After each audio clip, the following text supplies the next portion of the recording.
welcome to Find You Fridays. How are we? How are we doing? Are we doing well? I'm doing well. I'm doing very well indeed. Let's get some of these background things sorted. Okay, make sure things over on the Facebook side is doing its thing. Okay. Okay, we expand. Very true, Facebook. We expand. Expand. Let's pop that in there. Seeing as things love to be doing funny things. No, that's not what I want to do. What are you trying to do to me? You funny little thing. Post, please. Okay, I don't know what it's doing. It's doing weird stuff.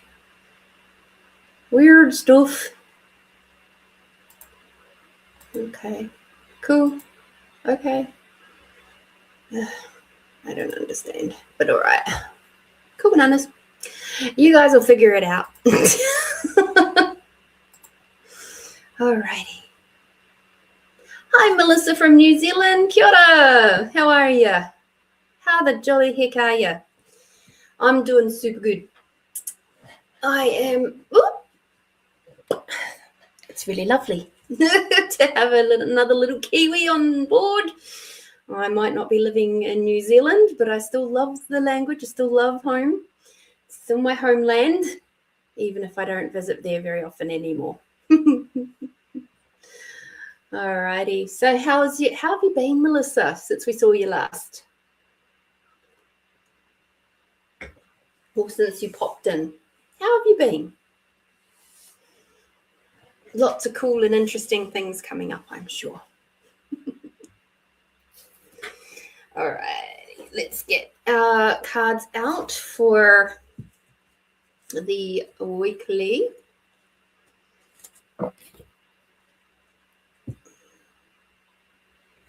Yeah. Oh, lovely.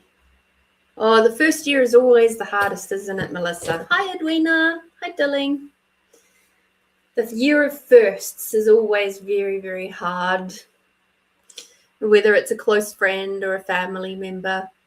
There's some of I had 2 people pass away last year or within the last 12 months or so, and it's tough. And, you see their memories and things when you look on Facebook or whatever, and a memory pops up with it in their face, or it's something that you did with them, and it's like, oh, and that kind of catches you, doesn't it? So I totally get it.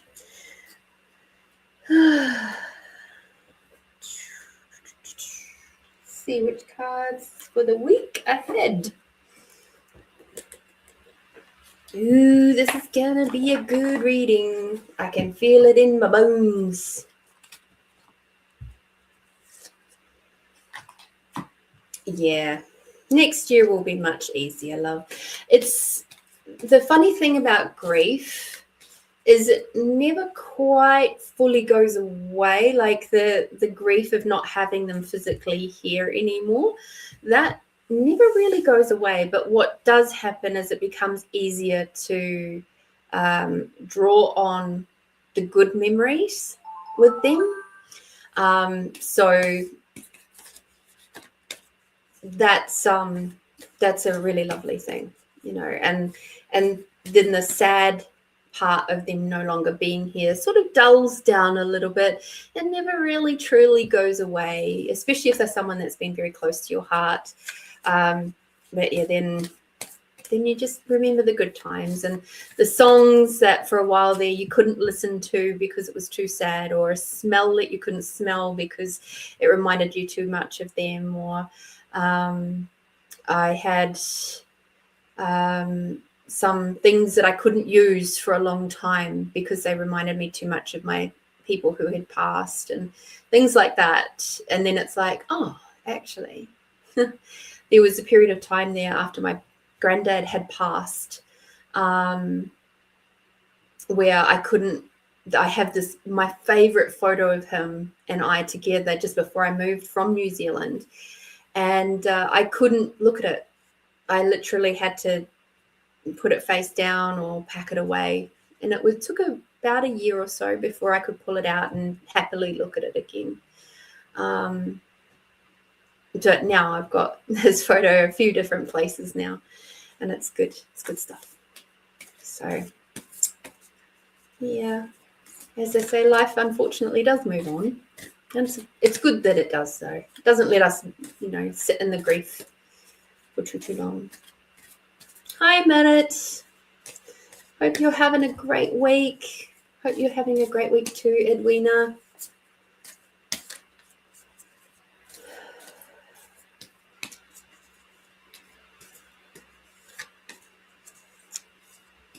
Oh, I absolutely get that. Oh, I haven't even got the comments up. Hang on a second so you guys can all see them.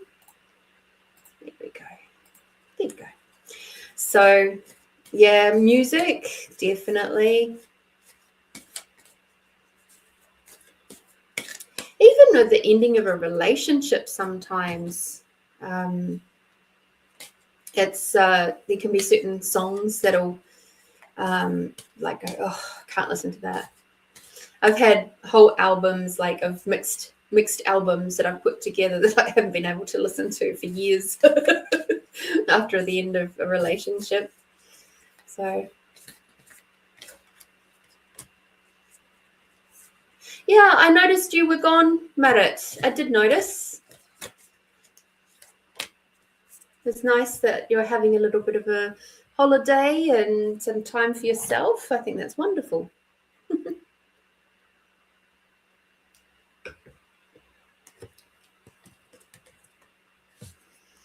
All right, so we have 3 cards here. Sorry, I was just thinking about something else. Because I forgot to do that beforehand. This one. I just have to check something. Hang on a minute, guys.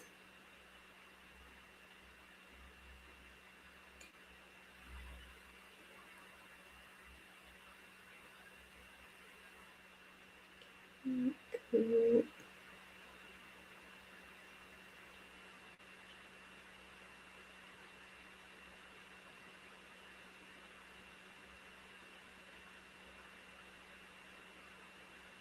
Okay. As I suspected. So that is something I will tell you about in a minute. All right. Melissa says that, yep, I was in a relationship for 20 years. That took 2 years to get over. Yeah, no regrets. So, yeah. My screen is black. You do know your screen is black. No, it's not black at my end. Hang on.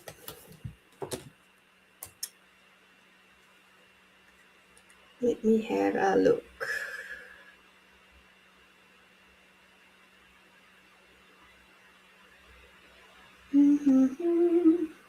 Is the internet playing funny issues again?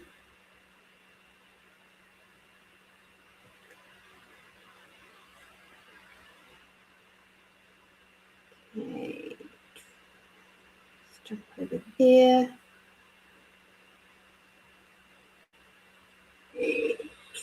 Yeah, no, it's looking fine at my end.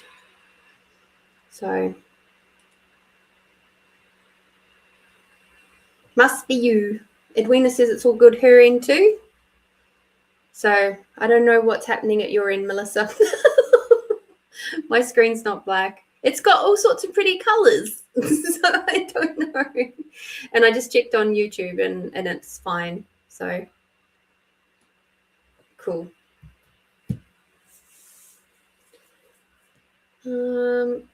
It was me. When I win your email. My bad. Laugh out loud. Okay, cool. Glad to know it was all sorted. Marit, ending relationships. Interesting. In regards to that, may I have one question answered later on? Did my relationship end today towards my husband's brother or actually start? That's a good question. Oh, hi. Hi, Melissa.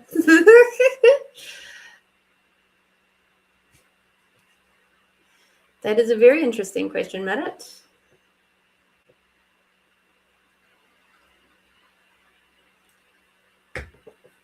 What a fascinating question. All right, so our week ahead, it is for the 1st to the 7th of August.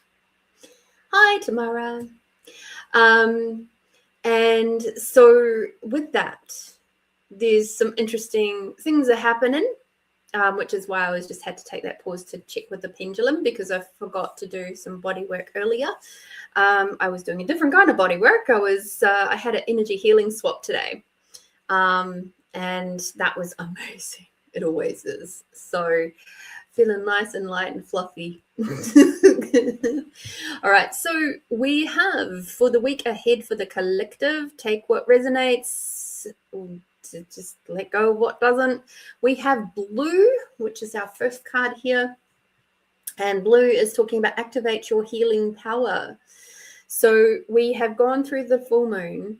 I think there is a retrograde of some kind happening at the moment, but I can't remember what it is. I know Mercury's done. We're now obviously in the sign of Leo. But yeah, there's another retrograde. I can't remember what it is, so please forgive me for that one. But with this one, we're seeing that we're activating our healing power. So we all have a capacity to heal, especially if you're tuning in here. I'm just going to say that there is an element of healing that you all possess. You just might not quite realize it yet. And for some of you, it might be just your presence is healing. The way that you carry yourself in the world might be the thing that is healing. It might be some actual skills or capacities that you've picked up along the way, like maybe Reiki or Theta or any of the other multitudes of healing modalities. That's a pretty obvious healing thing. The funny thing is, I remember a conversation I had with a friend who doesn't consider herself a healer. Because she doesn't have the qualifications that I do. And so in comparison to me, she's like, I'm not a healer. You are. And I'm like, no, you don't understand. You're a qualified chef. And even though you don't have a restaurant anymore, you put so much love and care into your food that you prepare for others and yourself. That in and of itself is healing.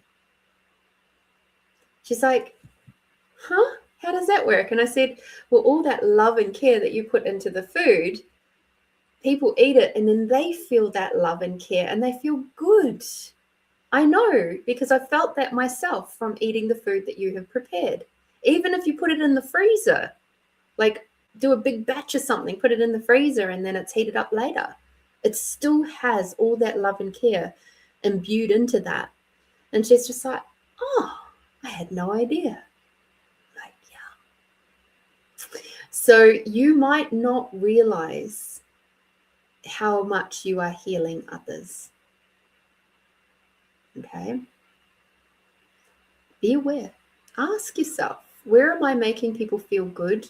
Where am I allowing my passion and my love and my care to come through with the things that I give to other people? If you're in the service industry, for example, it might be that your smile is really healing to some people. Maybe they're the elderly who don't get to see people very much, and it's like their shopping trip is their big one outing of the week, and for some it's the month.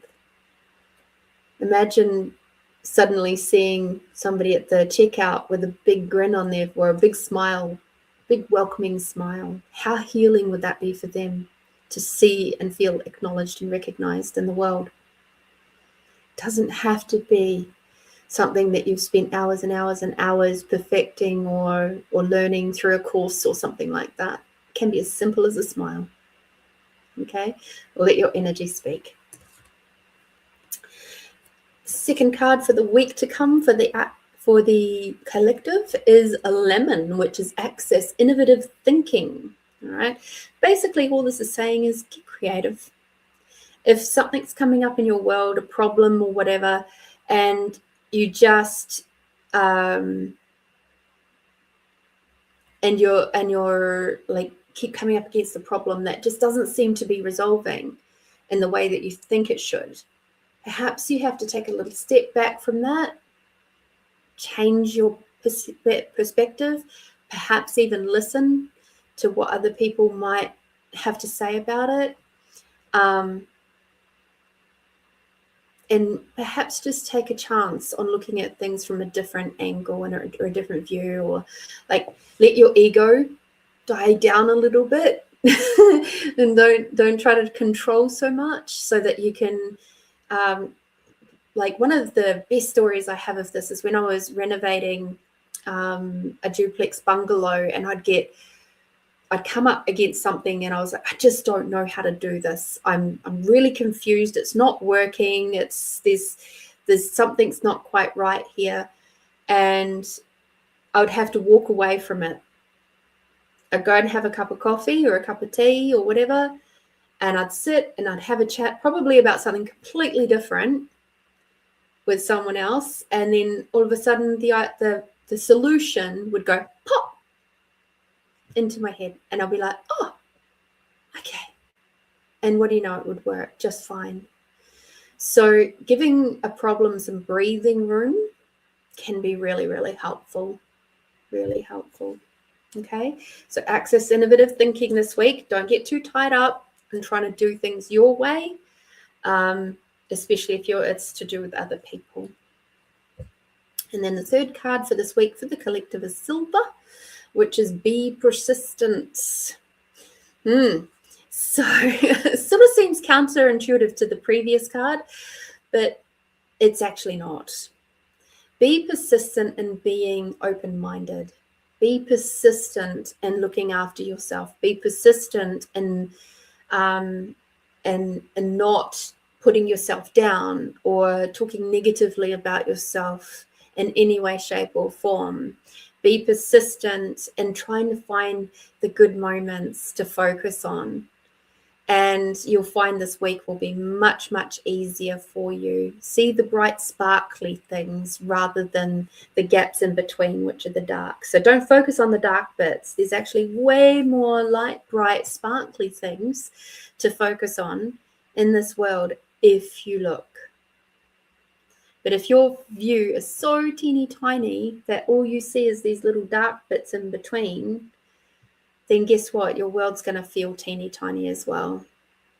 So expand out. Look at things from an overview. And that's one of those lovely things about the expanding out tool that we do every week.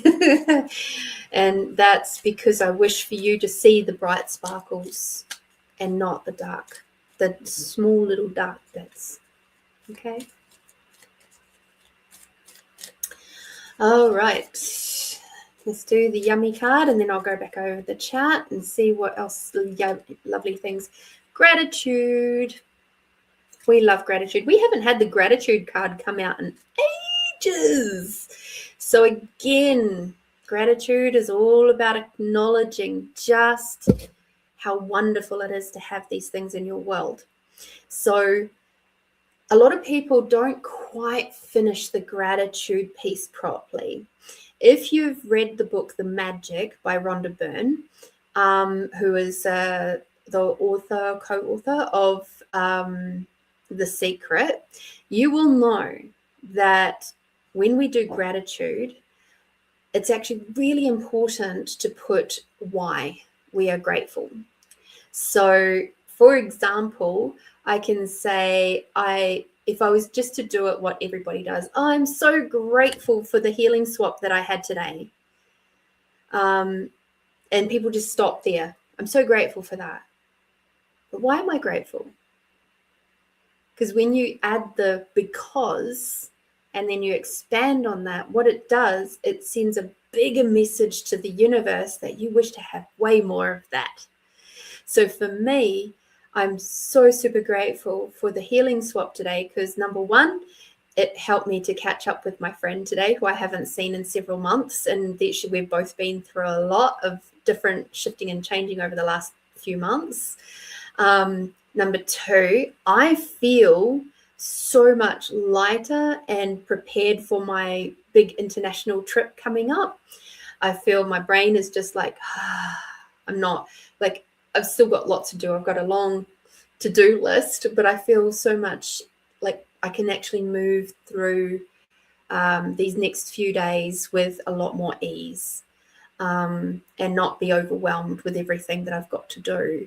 But mostly it was just being able to catch up with my friend and have a really lovely moment of absolute silence together, where I was running her bars and she went off to sleep because she required some rest, and I was just quiet. And when we finished her session, I was like, do you know what? I actually required that just as much as you did. Because there's so much going on right now in my head with work and home life and traveling and making sure I've got all my ducks in a row and making sure I've got this and that and paperwork. And I've got an inspection on the Thursday before I leave. And there's just a lot. And the work car's getting fixed. And there's a lot going on. There's a lot. Yeah.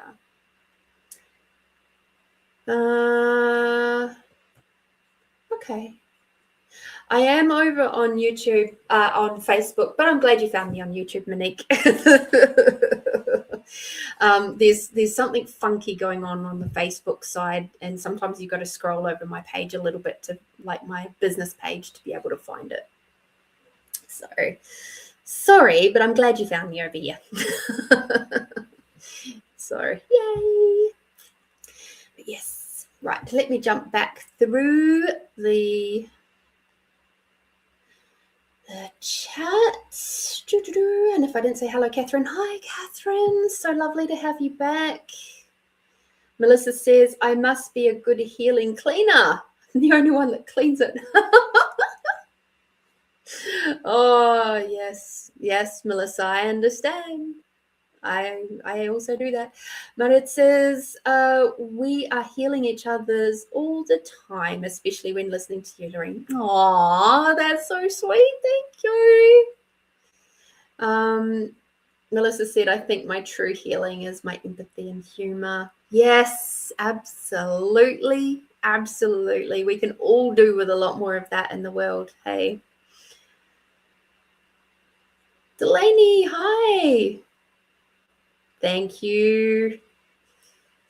Thank you for the like, and I hope all is well with you too. Isn't that beautiful? So grateful. So I hope you all had a lovely week so far, and that you maybe did some clearing around the full moon and just let some stuff go and enjoy the week to come. It's going to be great. So while the majority of you are here right now because you're all awesome and you like to see the start of the show, now, as you gathered, I am going to be traveling. I'm actually traveling to Canada, and I'm going to be away for 2 weeks, but it would technically be 3 Fridays. Okay. So what I was asking the business, because it came in as I was getting my clothes in today, as you do. It's a beautiful day today.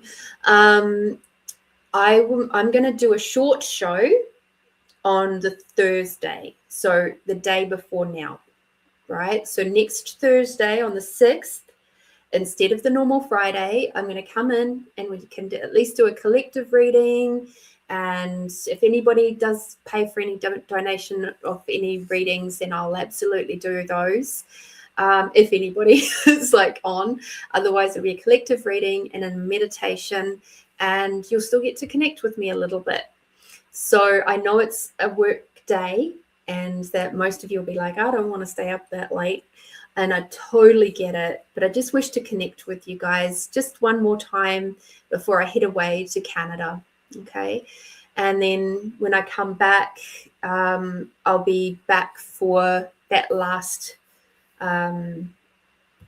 the last Friday in August. Okay. So it's going to be a couple of weeks off in the middle. And but over on the YouTube, you can still catch me in the meditations. So for those of you who are really super smart, you already know this, but I'll pop it up in here in the comments. Okay. And there we go. Okay, so I've been releasing meditations. There's a full folder in there. There's quite a few meditations in there now. They've been coming out every Monday and Wednesday for the last couple of months. And they'll continue to come out through August. So you can catch meditations. I know the meditations are so yummy. I love doing them. I love creating them for you guys. And myself, of course. And you'll still get to catch me there. Okay, if you're missing a little bit of Lorene love, they are there for you. And even if you've listened to them once, sometimes an extra layer is coming up. So whatever ones you feel drawn to, pop it on, get comfy and have a little listen and see what else can be released. Okay. And obviously, if you're over there and you have a look at them, definitely leave a comment. Let me know that you've watched, and I'll try my best to respond to those comments too, because it's quite fun for me to go back over and have a look and it's like, oh wow, so cool. So yeah. It is cold in Adelaide. I know. It was saying like it was -1 this morning. Felt like -1, but it was about 2 degrees. I'm not sure what part of Adelaide you are, Delaney, but yeah, it was cold for me too. I'm up north. So yeah. And thank you. Thank you for the safe travels wish. I'm looking forward to it. I'm smart though. I'm not going through America. It's like, let's stay away from over there. So I'll be flying from Adelaide to Auckland, Auckland to Vancouver. So that will be heaps of fun. Heaps of fun. Okie dokie. So tomorrow, my sweet 5 degrees when you went to work. See, I don't work Fridays. But it was just as cold yesterday morning too, if I recall correctly. It's been a chilly week, hasn't it? Just really chilly, and it's like, oh.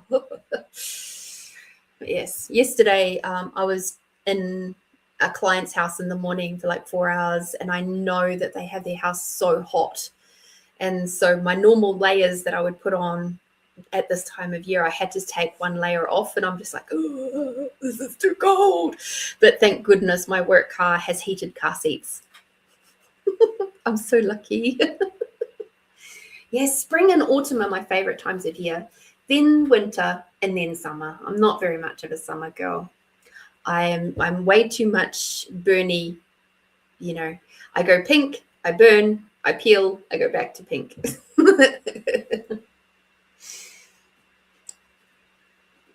Tomorrow, what cards are you going to work with today?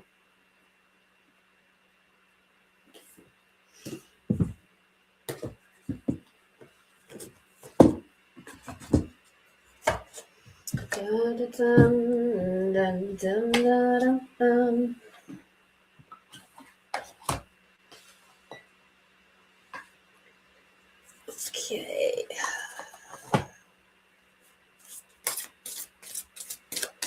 Cool. cool. Melissa says it's been cold here in New Zealand also. But it's autumn is time to say goodbye. Oh, hello, tomorrow's team. There we go. Hello.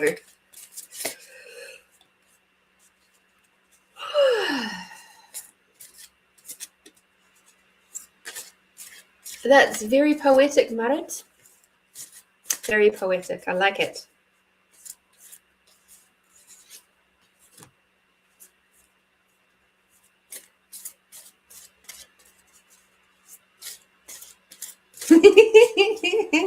I just love this. Originally, Delaney is originally from New Zealand, but lived in Australia for 20 years, so totally know the New Zealand weather. Whereabouts in New Zealand were you from, Delaney? Or where did you sort of spend most of your time?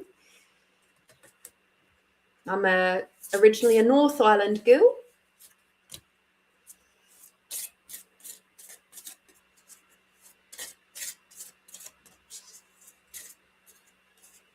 But moved around quite a bit in the north, so.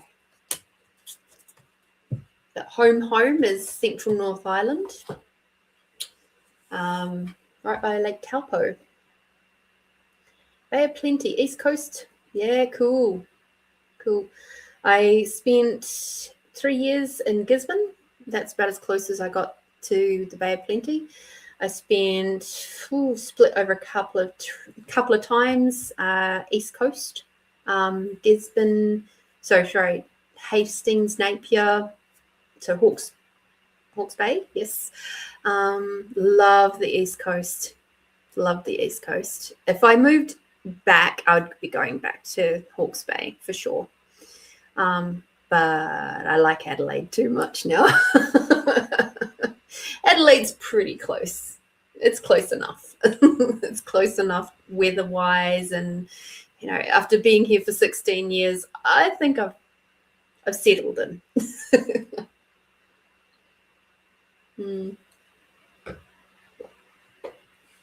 How about you, Melissa? Oh yeah, your family, Danielle Delaney's family is from Opotiki, not far from Gisborne. No, it's not at all. So to the west of Taupo is a little wee town called Taumaranui, and just 20 minutes south of that is a teeny tiny little village called Kakahi, and Kakahi is where I actually grew up. So and right on the river, the meeting of the rivers and of the mountain-fed rivers, and yeah, fabulous place to grow up. So grateful for it. And it was so central. Yeah, okay, cool. We're all East Coast girls. Well, we all like East Coast. I had family out on the Taranaki side. My mum was born in Harua, so she probably feels a little bit more West Coast as far as origins go, but yeah, she's caught flounder in the Gisborne River. No way. Wow. That's amazing. Love a good bit of flounder. We used to go drag netting with my granddad up, oh gosh, where was that? On the west coast. I can't remember now. But yeah, over more towards the west is where we'd go floundering. Super cool. Anyway, we could talk about this forever.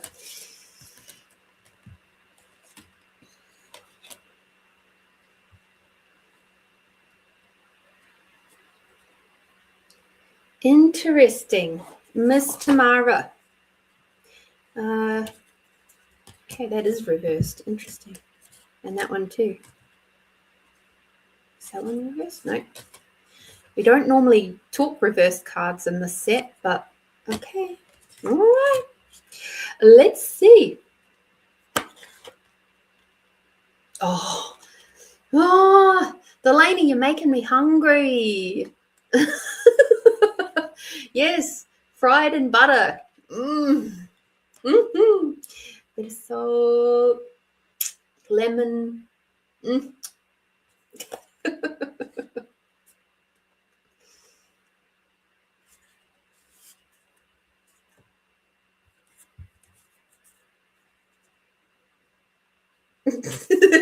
Now you guys can keep talking fish.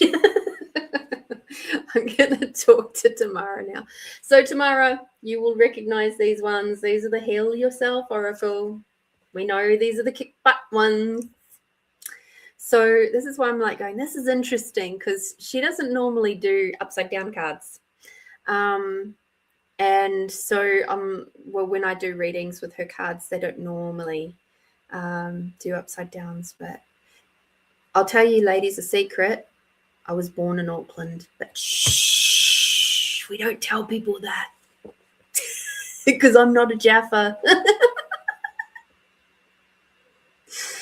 Anyway, selling out. All right, so let's have a little look at this. Your integrity and inner strength are being severely tested. You have an opportunity to act with either fear or love, is what it says. If it was this way. Now, what am I getting with that? With it being reversed, right? Because it's not always necessarily that it's the complete opposite. It's I knew you guys would like that one. So let's have a look at this. Let me focus.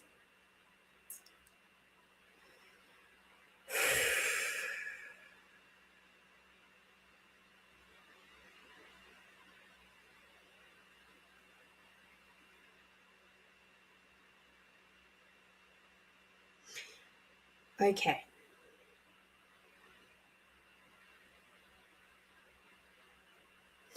So what I'm getting with this one for you, my dear, is that you have had to stand up for yourself a lot. And this card is coming through to give some acknowledgement of that and how much courage you've had to have with standing up for yourself, for your family, your kids, for your business. And just this card is coming out because it's reminding you that you have more freedom than you think you do. That thanks to your self-expression and your choices and the amount of love that you have been putting into your work, you have been able to embody this power and potency that comes along with this card. All right. Like, to me, this woman is a freaking badass. She has, if you look at it this way, right? She is roughed up. She's, she's looking a bit of a mess, but she's still standing and she's got determination in her face. Right? So to me, that's really what it's showing, is just how strong you are, how strong you've had to be. And it wishes to acknowledge that even when life looks really incredibly messy, you have come out swinging and you haven't let it slow you down too much. You haven't let it stop you from being the loving person that you truly be. Okay, so interesting. Let's have a look at your next card.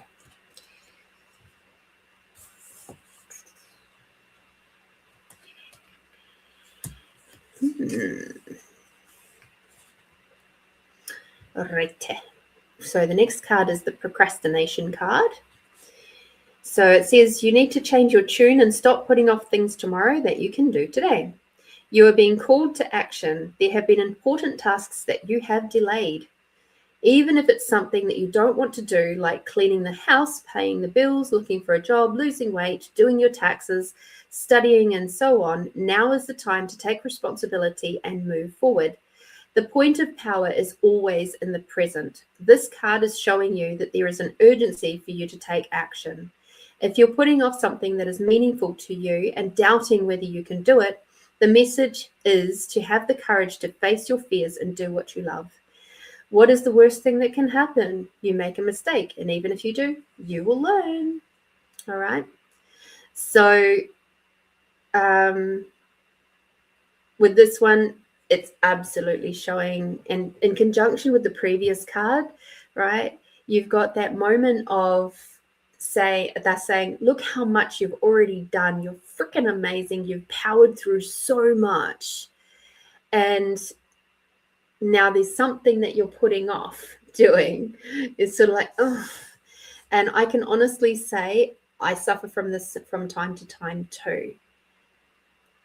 What I would suggest is just make one little step towards it and then do the next step, the little step. Try not to be, oh my God, I've got to do 1,000,000 steps and let that freak you out. Just one little step, one little step, one little step. Okay. And before you know it, it'll be done and then it won't be a big deal. Right? Because you're back in the present moment. You're not in the future of trying to see all of the steps all at once. So keep moving forward. You got this. All right. We all know these cards are the kick-ass cards. All right. Moving through the deck.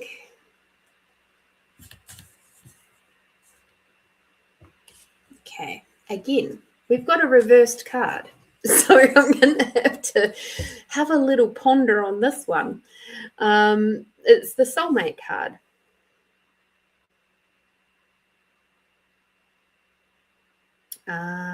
Okay. So this one here goes, open your heart and invite sacred love.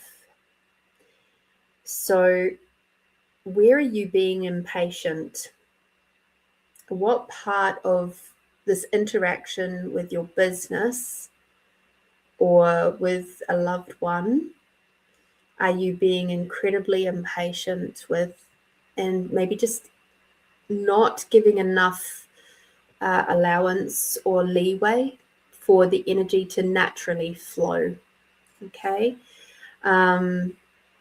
There are ideas and things that are being magnetized towards you at the moment. And maybe even people, you might be a special someone.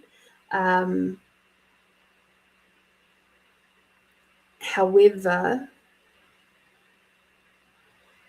if you don't allow yourself the patience to be kind and caring and calm with yourself, they won't be able to come through, right?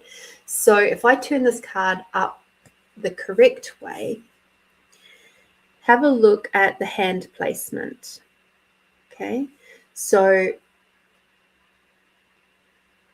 her hands are, one's up sort of here on the heart area, up there on the heart, and the other is sort of near her belly.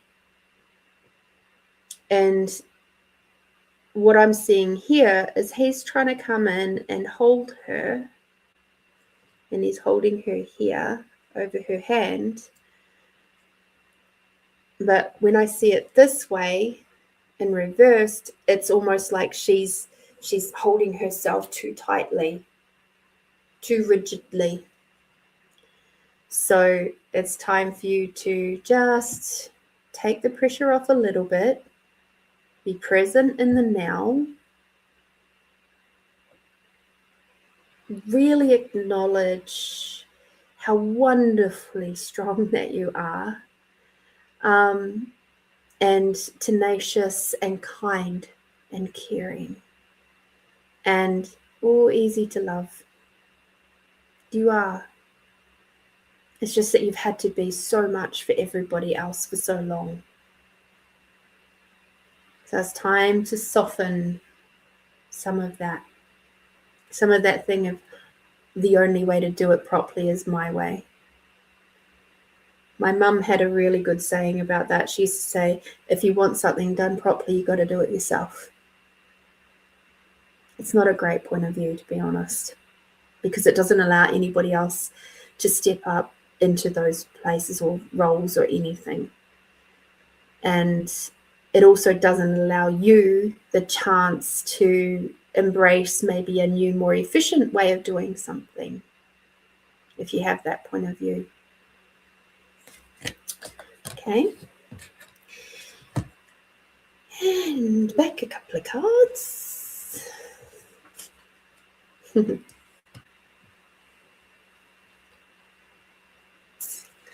And here we go.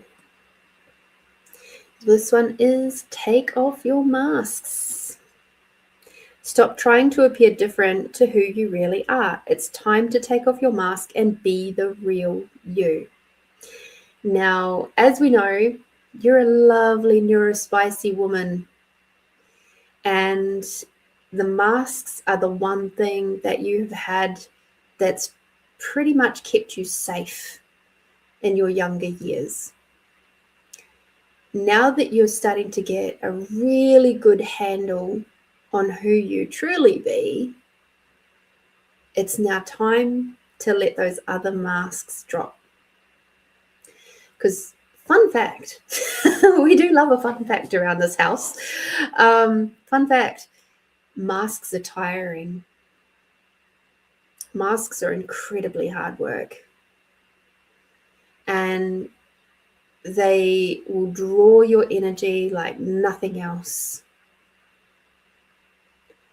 So now don't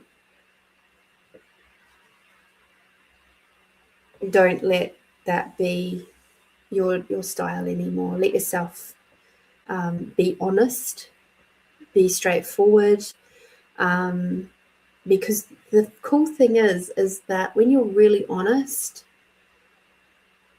what happens is the people who will really value you will move in. They will step forward to you. And those that were only in love with your mask will fall away. And that's a good thing, because if they're coming towards you for the mask only and not ever looking beyond and getting to know you, and getting to know the real, raw you, then they don't deserve to be there. And I know that's a bit of a pretty brutal thing to say, but it's true. Okay? So be you. I say these days, my face has moods. And people who work with me get to know my moods by my just looking at my face, because I don't put a mask on anymore. I allow myself to just feel how I feel. If I'm pissed off, you'll see it in my face. Let alone my energy, like I have big energy, but it's like if I'm happy and joyful and peaceful, you'll see that too. And I don't apologize for it anymore, because it's not necessary. Because I wish to create a society where we are just honest with each other. The good, the bad, the ugly, and the awesome. That's why I say it, right? Okay. What an awesome reading.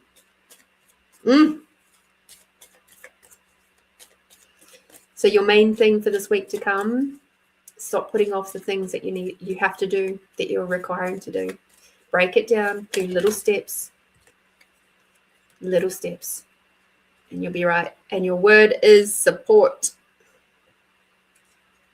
Reach out to someone. If you're stuck on something and you can't see the proper solution or whatever, ask. Ask the question. Ask, like, there's been times when, like, for example, I had one of my parcels went to the RAF base and I couldn't get it out of the RAF base. And I was like, what do I do here? I don't like, and I was like, so I put a post up on Facebook to say, hey, any of my Adelaide friends know somebody at the RAF base? I can give you permission to get my parcel out. And then one of my friends said, hey, why don't you call the post office at the RAF base and see if they can track it down and get it forwarded for you. I went, oh, brilliant. Because I tried to ring like Australia Post head office or whatever, like the national line, and they were worse than useless. Didn't get anything moved, didn't get anything changed, and then rang it, and within 2 days it was back to where my parcel should be, at my proper PO box. And I was like, well, there we go, that's all sorted, so that's good. But again, that was me reaching out, asking for support from the collective, so to speak. So there we go, Tamara. Thank you. Thank you for your beautiful donation. Thank you for being here. Thank you for being part of Find Your Fridays crew. So grateful for you. And you've got some interesting work coming through. And I get that there probably might be a relationship coming, but just not quite yet. And that's always interesting and exciting, isn't it? All right. Let me jump back up. Mad, pissed off. Oh, yeah. Angry, annoyed. Let me jump back up. I'm from East Auckland. Cool. It was Melissa. Melissa's still a Jaffa. Delaney. Ellerslie and Massey. My oldest son lives in Pukino. Beautiful. She was a Jaffa 24 years ago. Fabulous. The old school Jaffa. Oh, you guys are hilarious. Aww. I moved to Auckland to get the best care for my son from the Starship Hospital when he was a baby. Aww. Thank you, Marit. I'm grateful for you being here. I hope your son came through everything okay, Delaney.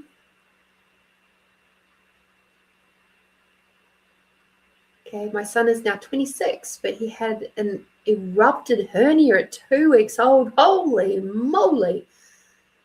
They saved his life and his club foot and dislocated him. Oh, Bubba.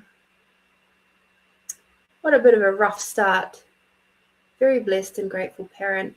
My youngest was also diagnosed with a rare liver disease and no eyelid muscles, but I was chosen to be their parent in patience and perseverance. Yes.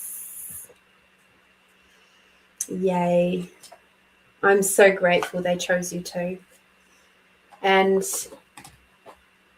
I also wonder,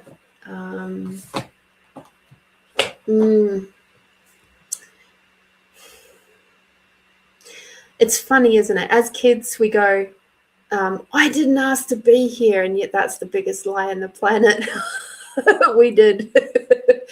We asked to be here. We chose our parents. We have a whole soul contract thing going on, and when you sort of put it into that sort of perspective where it's like, no, I made the choice to be here with this particular set of parents and family, etc., in this town and this time, and you start then going through that phase of going, okay, well, if that's the case, what exactly have I signed up for? What's this magical checklist of things? Oh, Catherine, she's now asking what a Jaffa is. See, the Kiwis know what a Jaffa is. Shall we tell Catherine? It's just another freaking Aucklander. It's also a lolly. It's a chocolate covered in a crisp shell that tastes like orange.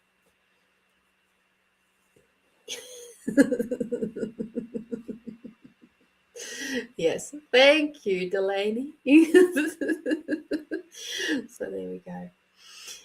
We also say you haven't been to New Zealand unless you've been south of the Bombays, because there's a line of hills that's to the south of Auckland City called the Bombay Hills. And my favorite is because when people go, oh yeah, I've been to New Zealand, and I'm like, okay, where did you go?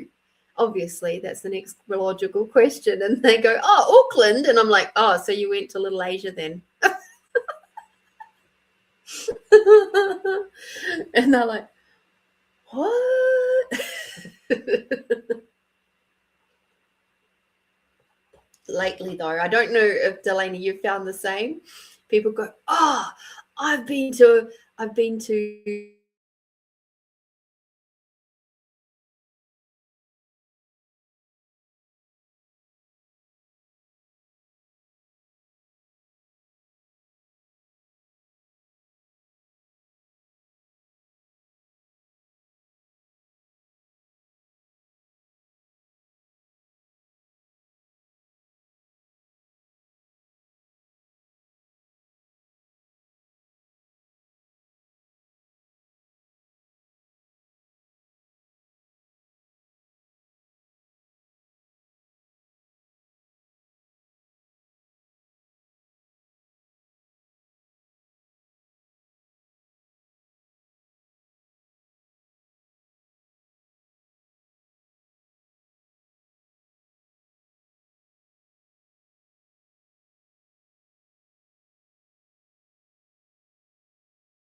righty ho, hi. Don't know what happened, but thank you for waiting. No, Catherine, that was me. That was my end. I don't know what happened. I was just talking away, and all of a sudden, everything just went, and then it tried to have me come in as a guest. So I have no idea. No idea.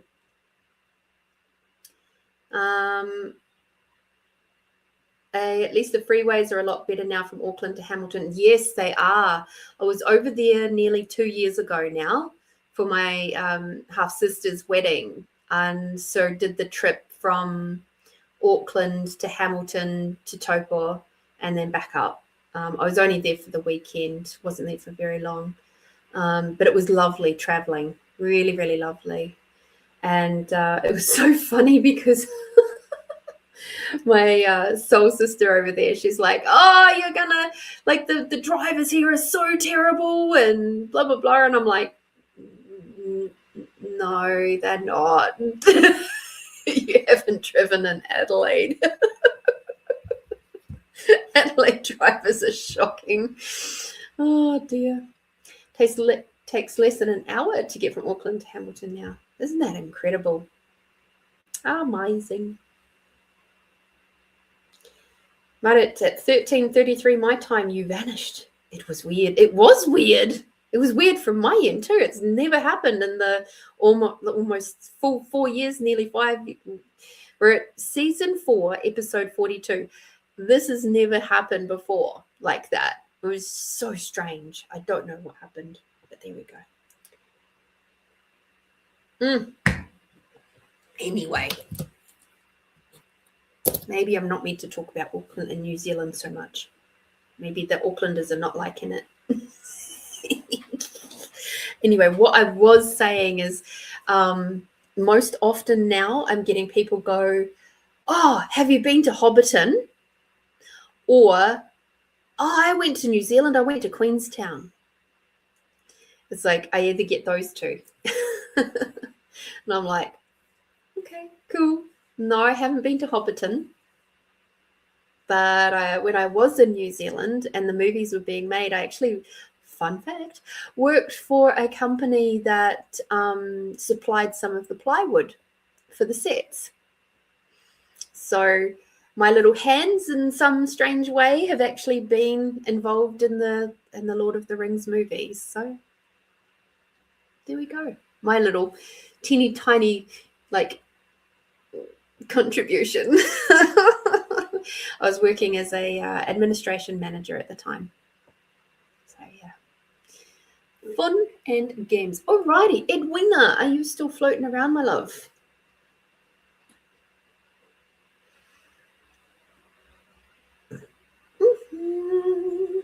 Or did you get pushed off and go, where did you go?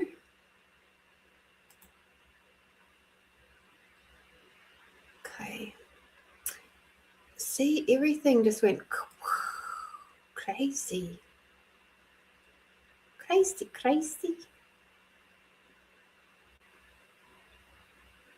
Okay. Is New Zealand perhaps my new Egypt? A country of must to visit? Yes. I would say yes. And even though it is a small country, sort of, it looks small on the map.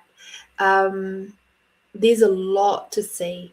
In both of the big islands. And you can spend, gosh, I did 2 weeks at one point when I took my partner at the time over, and we only saw basically a circuit around the middle. We didn't go to the top, we didn't go to the bottom, we didn't go to Cape Reinga, we didn't go to Wellington. There was a lot of places we didn't go, but we did go from Auckland to Hamilton to Taranaki, down and through Harua, across to Taumaranui, down a little bit to the mountains, to Mount Ruapehu, back up and around through Taupua, up over Rotorua. We got up to Gisborne, and then back around to Hamilton, and then back up to Auckland. That took 2 weeks. 2 weeks to do that. And it wasn't, and because we're in a camper van, it was easy enough. Lots of places to stop and camp. That's certainly, you could easily do 6 weeks just traveling around the north, and then another 6 weeks traveling around the south. Easy. And it would be a really lovely trip. Yeah. There's actually a Australian comedian. Yes, he's a comedian. He used to be a radio DJ called Christian Hull. You can find him on Facebook. I'm pretty sure he's on YouTube as well. He would be, because he's across all the platforms. He's recently, earlier this year, June, July, was doing a 6-week trip of the South Island in a camper van. And he did a great job, actually. Great job. All right. Let us see. Which card deck would Edwina's team like to play with? Ooh.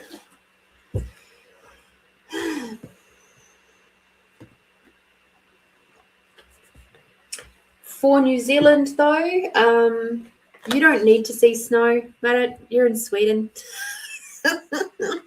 So I would highly recommend you go over, if you were to plan a trip, I'd go over sort of like October, November. That's a really good time. It's still outside of school, like it's still within school term time, so you haven't got heaps of families and stuff floating around. And alternatively, if you wish to have a little bit more warmth, not that it gets hugely warm there, probably February, March, anywhere February, March, April, anytime there is really nice too. It does start to get a little bit cooler in April, because of course that's autumn for New Zealand. Oh gosh, Edwina, what are you doing to me, love?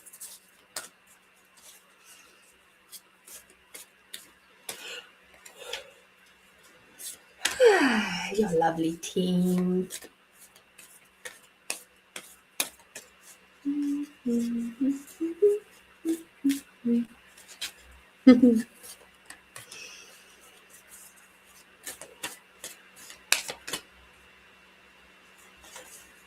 Nella. Sorry, I didn't say hello before.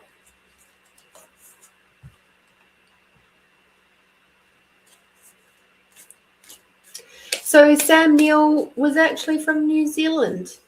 Well, he called New Zealand home. The Aussies like to claim him, though. The Aussies like to claim lots of good things that are from New Zealand. They're a bit funny like that. We won't even get onto the Pavlova discussion.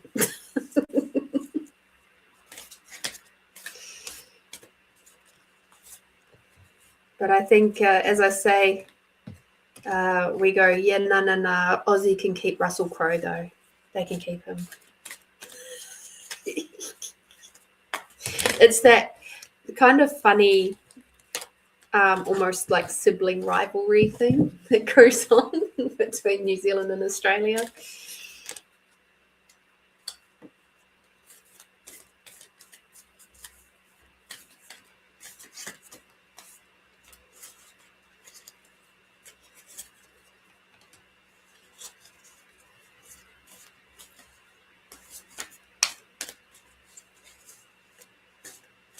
How's your week been, Nella? I hope it's been good. Okay. Lovely. Ooh, that's a reverse card too. Or is it? Yeah. Okay. Apparently we're getting the reverses out today. So the reason why I was like going is because we had the Animal Tarot deck come out, and it's really, really big, and it's a lot more difficult for me to shuffle versus that, if you can see the difference. There's a big difference in the number of cards. So it takes me a little bit longer to get through it. It's like Finland and Sweden, Big Brother versus Little. Yeah, very much. But the funny thing is that if anybody threatens them, it's like... So they'll always have each other's back, even if they do turn around and start being a bit cheeky towards each other. We just can't get past the old sheep jokes. Okie dokie.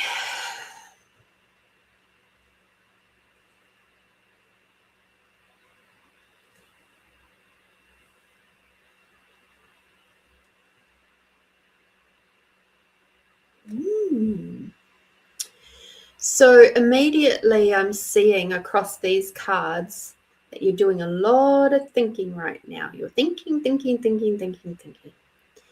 And then it's like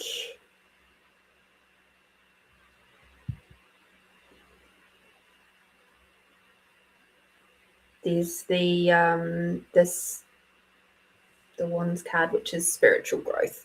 So there's a lot of cool stuff coming up for you. So the first card that we've got for you, which is this lovely Four of Winter, which is the koala, and it says, thoroughly think things through before making a decision. Continuing to overanalyze is not going to get you any closer to a resolution, but meditation and prayer will bring the answers you seek. Okay, so like I said, there's out of these 5 cards, there are lots of thinking cards. There's lots of these winter cards coming through. And what I'm seeing here is like sometimes we can get a little bit bogged down in the details. And because you're getting so bogged down in the details, you're not allowing your intuition to flow. So it's time to step back a little bit from all the details and all the lists and all the planning and the pros and cons and all the stuff, and just go, truth, like expand out and then just go, truth, what will it create if I choose this? Truth, what will it create if I don't choose that? And feel for which one is lightest. And if you get a very similar feel of both, expand it out. Truth, what will it create in 1,000 years if I choose this? Truth, what will it create in 1,000 years if I choose that? All right. And the reason why I stretch it out to 1,000 years just like that, because I don't do the 5 years, 10 years, 100 years, 500, blah, blah, blah, because it takes too fucking long. So what I do is I go 1,000 years, because then you've got a really bloody good idea without getting up into your head of what the overall outcome will be for not only you, but your energy, the generations to come. Think about it like this. If other generations hadn't migrated when they did, so if how many generations back would it be? If my 4th great grandparents hadn't chosen to move to New Zealand when they did, so my 4th great grandparents, so parents, grandparents, great grandparents, great. So my 2nd great grandparents, right? If they hadn't chosen to move to New Zealand when they did, I possibly wouldn't even be born. Okay, so when I'm asking to the future like that, it's giving you a really good indication of the smaller choices or big choices that you're making now. What if they will potentially create more or less in the future? And I don't know about you, but I'm about creating more. So simplify a little bit. Okay. Your next card that's come through is the Princess of Winter. Okay. And this is the seagull. The seagull's wearing a crown. And it says, this is an intellectual challenge that calls upon your ability to think of a matching solution. If helpful information is put to you bluntly, accept the message without being bothered by the messenger. Woo! That's a bit in your face, isn't it? So with this one, it's about what I'm really getting with this one being the seagull is take yourself out and look at it from the overview. Again, it's about what will this create from a big point of view? What will this choice make? If you're looking at moving what will it create in an overall sense? Okay, what will it create for the family? What will it create for me? What will it create in my relationship? What will it create just in generations forward? And sometimes we can get a little bit too hung up on the little nitty-gritty details. Say, for example, you're trying to get the kids into a particular school, but it's not until you get there and the kids try the school that you realize if it's going to work or not. That might not be the right school for them, but they won't know until they try. So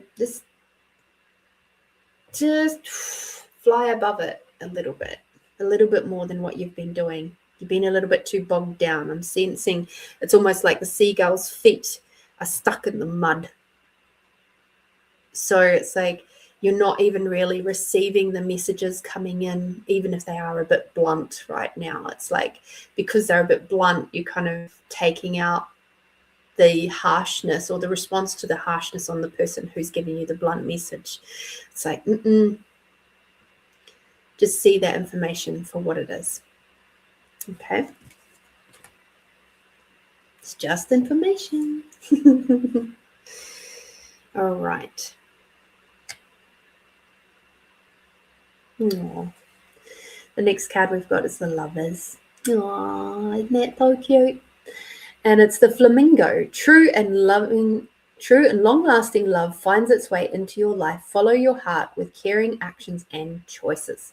So, if you wish to continue to have beautiful, long-lasting relationships, you got to put in the effort. And you've got to put in the kindness and the caring towards that. Obviously, they do too. It's like any friendship or anything. It has to be both people are putting into this interaction. It can't be one-sided. It can't be that one person is holding all the weight all the time. See, if these two flamingos, right, were not perfectly balanced, they couldn't make that shape. If they weren't perfectly balanced on that one leg and then with their foreheads touching and that, they couldn't even do that movement with their head and then the bottom of their neck. But they're perfectly balanced because one flamingo is not trying to take too much from the other or too much responsibility from the other. So whatever is going on here that's having you be like, oh, brrr, please delegate a little bit more. Let someone else take the reins just a little bit more, okay? And be a bit more like the light fluffy butterfly up here. See the greater possibilities, look at the brightness and the lightness, and let the water flow, let the emotions, stop bottling up your emotions.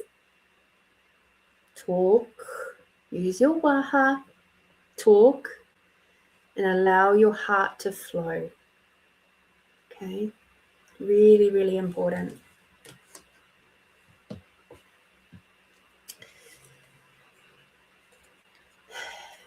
We have the Queen of Spring. So the spring cards are the Wands, okay, which is all about growth and spiritual growth. And so with this one, we've got the Persian card. Yes, very regal. Don't underestimate your ability to manifest your dreams. You may have several priorities vying for your attention at once, but you can do it. Okay. Again, it's about that perfect balance thing. Okay, of this card here. Yes, you have multiple priorities. I love this. There's two little kittens. I'm not sure you can see that. There we go. So you got the two little kittens down the bottom, which are calling attention of mum. Okay. So with this card, it's asking you to remember to take time for yourself and remember how amazing and talented you are about managing all these energies, all these to-do lists, all these responsibilities and everything, and still remain calm and centered within yourself. Okay, that calm and centeredness is going to help you to be a really great role model for these kiddies. Okay. The other interesting thing that I'm just sort of really noticing with this card is this lovely big sunflower here. All right. And the sunflower is facing away from the moon, of course, because the sun is coming up, right? But if we put it down here, the sunflower is actually facing the past. If I put the cards down in front of me, right? So the sunflower is facing the past. So that to me says, stop looking to the past so much. Be in the present moment, because the Queen is looking straight directly out. So she's being very present, and she's allowing the moon to just gently be over there and highlighting the future. But the Queen is sitting really steady and stable in the middle right now. Okay. And you can do it. It literally says it's there. You can do it. Okay.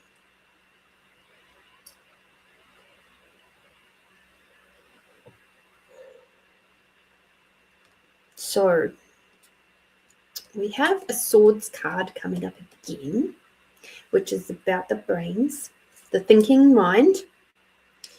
And this one, interestingly, is asking to be reversed. So I'm going to hold it up to you front ways up. It's got my favorite animal, this panda. And it says, implementation of your brilliant new idea may get off to a rocky start, but keep going. The challenges will help you refine your plan and reshape your goals into something better. Okay. So what do you see here? If I flip that upside down, and you're looking at this panda, the panda is no longer struggling to get up the tree. The panda is now upside down, and if we just tilt it slightly, it's now sliding. It's sliding down the tree, or it's going to smash into its head, whichever way. So be aware of where you're being too headstrong. Be aware of where you're trying to, the pride before the fall type philosophy, and allow yourself to just tilt your point of view and your opinion just slightly, so you can maybe just kind of cruise along that branch instead of struggling hard or falling on your head. Okay. I love that. So yeah, obviously that panda is reaching for the bamboo, and that's why it's sort of reaching out like that. But if you have a look at the little panda's face, oh, it's smiling, absolutely smiling. Okay, even that way, smiling. This way, oh, might be a bit more of a grimace.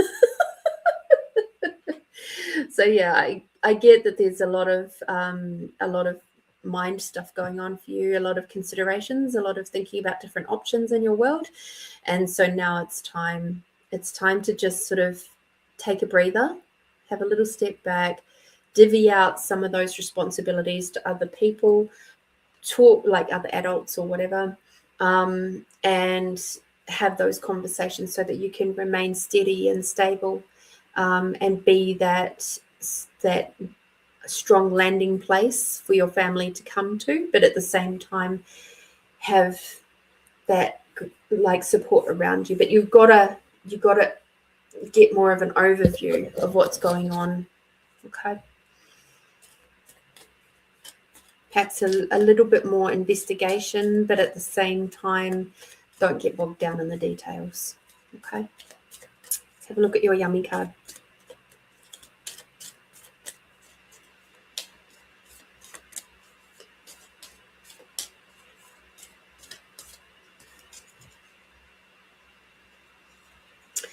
But just before I do, there was one other thing that's popped out in the Queen of Spring.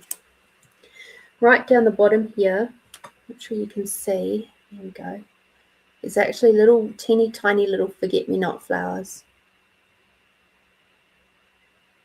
And they just popped out to me as I was glancing over the cards, just asking, is there anything else that we required to see? Her crown is not on her head.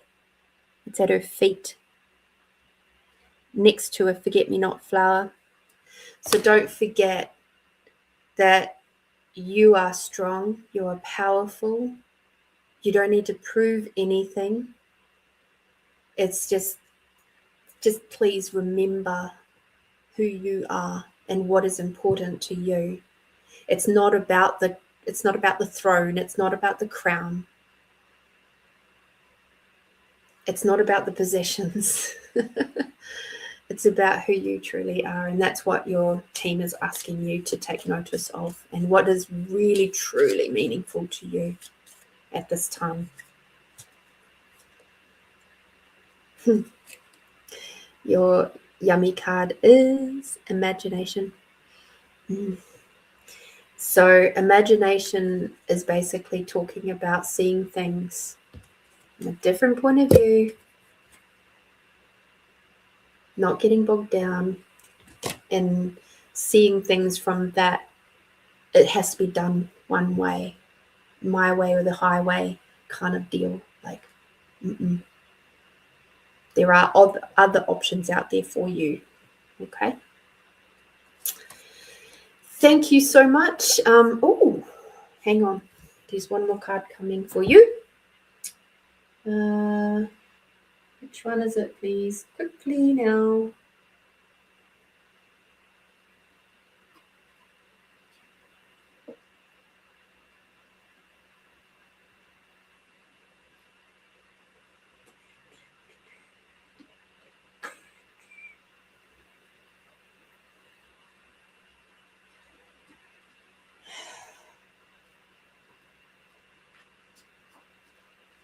Okay, thank you. There's one more card for you.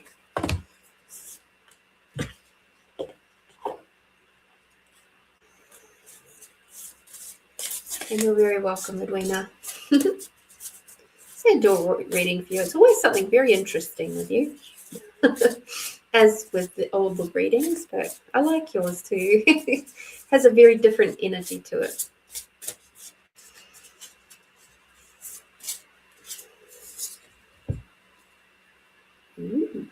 Okay.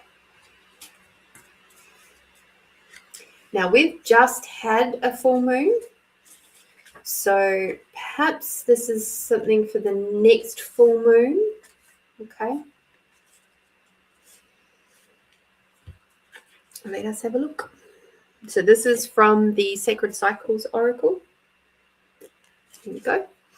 All right. So my dreams are coming true. Okay. So this is for the next full moon. The brilliance of the full moon speaks to the fullness of your life. There is so much wonder gracing your experiences right now, just waiting for you to shine a light upon it. The full moon represents a peak point, a culmination of effort and energy. It's a great time to stop and take notice of what has recently manifested. This is a moment to relax into the expansiveness of what it already is. You likely have heard the adage, where your thoughts go, energy flows. So focus on the abundance in your life in all its shapes and sizes. There has been an outpouring of doing lately, and now you can feel the magnetism that radiates around you, reflecting all that you have called in and cultivated. It is through genuine acknowledgement and the expression of gratitude that you'll be able to illuminate the blessings that may otherwise sneak by unseen. This will support you to continue on your cyclical journey of growth. Your journal prompt for this month: or at least until the full moon, what everyday blessings am I grateful for? And I'm going to add to that and say, why? Okay, as I mentioned earlier, when you do your gratitude, say, I'm grateful for ... because that. Okay. Very, very important. Thank you so much, Edwina. It's been a pleasure as always, and thank you so, so much for your very kind donation. I'm incredibly grateful for you. And whatever happens over this next month or so, fabulous. So grateful. And have fun with it. Enjoy it. There's just remember that little panda. Yeah, just don't fall on your head, all right? Oh dear. Sense of humor, A++. In my head anyway. Okay.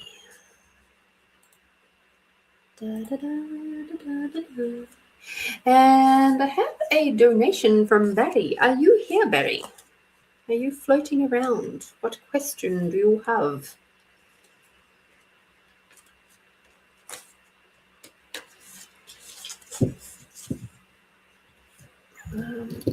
In fact,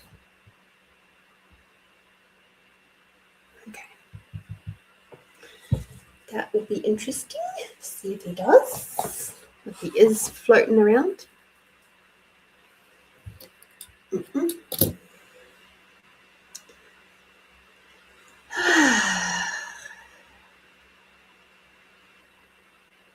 Yes, I would definitely say take your time at it in your planning of your trip to New Zealand. Do plan to see both islands if you can. If you're going to travel all that way, you may as well. And the lovely thing about New Zealand is that there are loads of places to stop. So if you like free camping, perfect. The best way to see New Zealand, in my humble opinion, is in a camper van or a caravan. No, camper van. And just take your time. Take your time. It's the people tend to be very lovely, very, very kind and helpful when you require them. Yeah, it's pretty cool. Pretty cool.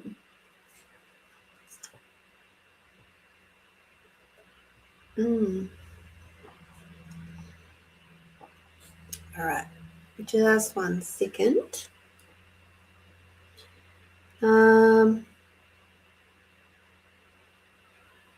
Okay.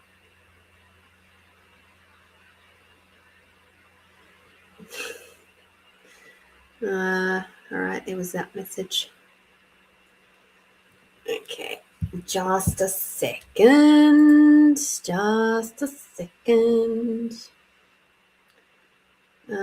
Oh gosh. Let me see what else I can do over here.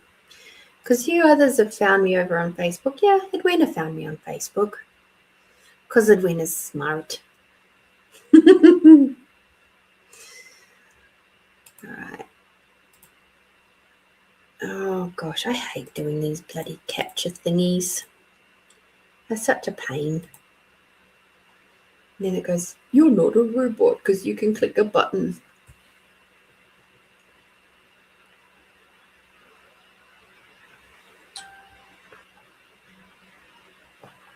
Okay.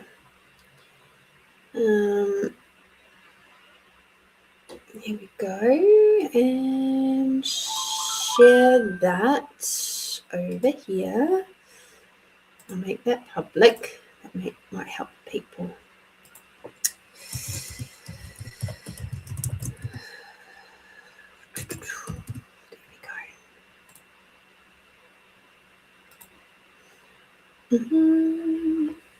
All right, driving alone in a camper van. So it's so lovely. It sounds. I have been 3 weeks alone in Finland in a cabin, so the thought is not impossible. Yes, fantastic. and you get to see all the different beaches and stuff. See, in New Zealand, we have, like, just the beaches that I've seen, we have everything from white sand beaches to black sand beaches to pebbly beaches, both some are like also a bit pumicey, some are just quite flat rocky type stuff. We've got all sorts because we're on the Ring of Fire, so we've got the volcano lines going through, and in the North Island particularly, Lake Taupo used to be, which is a big lake right in the middle of the island, it used to be a volcano. And I can't remember how long ago, it was like several hundred years ago, it blew up, literally blew itself to pieces and created a big crater, which then filled up and created Lake Taupo. And with that, they used to have, if I remember rightly, the pink and white terraces used to be part of that, but the volcano made them go away. There's lots of cool, because of the mountain blowing up, there's a lot of pumice in that sort of central Waikato area. And I grew up in a place that was just pretty much all pumice. There's some dirt, but it was a lot of pumice. It was great for the bath. You just get hunks of pumice, go down to the pumice bit, pick up a hunk of pumice, take it home. Oh dear. Mara, I'm curious, do you guys drive in Sweden do you drive on the left side of the road or the right side of the road? We in Australia and New Zealand, we drive on the left side. I had to think about that for a minute. So I'm curious, do you guys drive on the left or the right side? I know in America and all that, they drive on the right. It's a bit weird. Weird for me, not weird for other people, obviously. Okay. So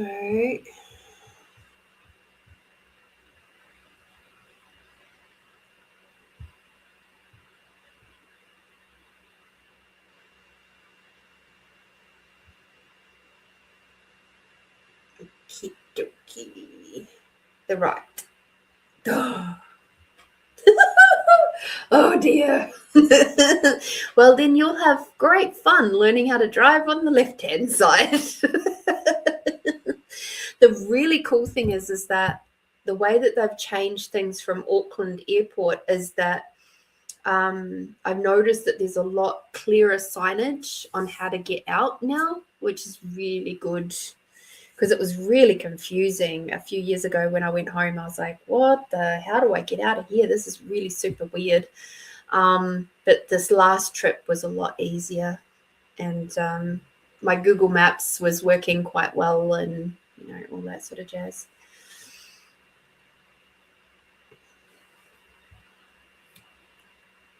Okay. All right. Cool. Let us do poetry, I think. Let's have a poetry. So we have gratitude, the space between seconds. This, of course, is my poetry book. It says by Lorene Hughes down here, and it's poetry and prose from the heart. Okay. There's me, little old me from a while ago. And what did I say? When did I release this one? I can't even remember. How terrible is that? 2017. So that's 9 years ago. Wow. And this particular copy is well loved. It's very well loved. It's got marks and all sorts of things all over it. But anyway, you can still get the book. It is still available up on Amazon. And if you search my name, Lorene Hughes, as it is written just over there, or wherever it is on your screen, you will find it without too much trouble. So yeah, it's over there. It's fun. The only thing with it is that it doesn't say in there how to use it as an intuitive poetry book. And if you would, because of course when I released it, I didn't know that's what it was. Wasn't until I actually had the hands. I had a copy in my hot little hands. But you guys know how to do it. So what happens when you get your book is at the back here, there is the creation key. Okay. And so the creation key has all the poems listed and numbered like that. And so, of course, whatever poem you pick, you go across, you find the number, the page number, and you go to that page. Because some of the poems go across a couple of pages, so that's why we've done it that way. Yeah. All right. So if you have a specific question in mind that you would like to ask me, let me just double check that we haven't had any more donations come through. Oh, Marit, sorry, darling. I will answer your question now, and then we'll go back and do the poetry. But this was a good chance for you all to ask me. Oh, okay. And Barry has just messaged me on Facebook just to say a general reading for what awaits me for the rest of the year. All right. It's helpful if you put that in the comments, Barry, because then I can put it up on the screen.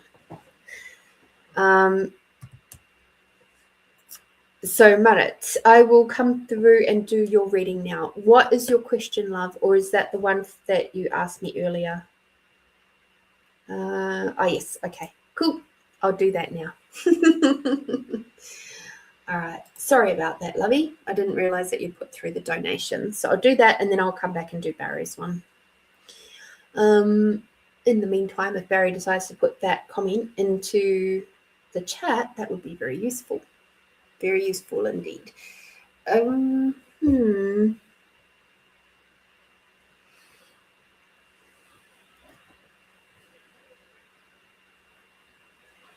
Let us do a little bit of pendulum work with that.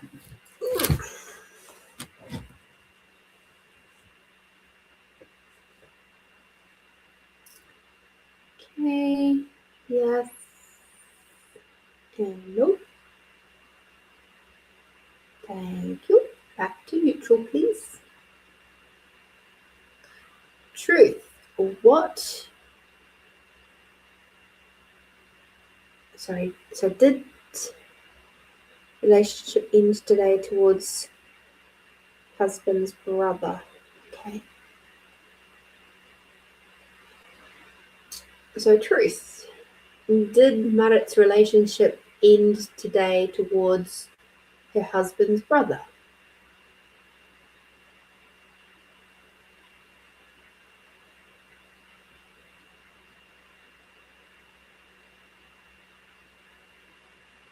That's a no. Truth. Did the relationship between Marit and her husband's brother continue to grow today? That's a yes. Okay. So whatever happened there, clearly everything's still okay. But let me just grab a couple of cards out and see.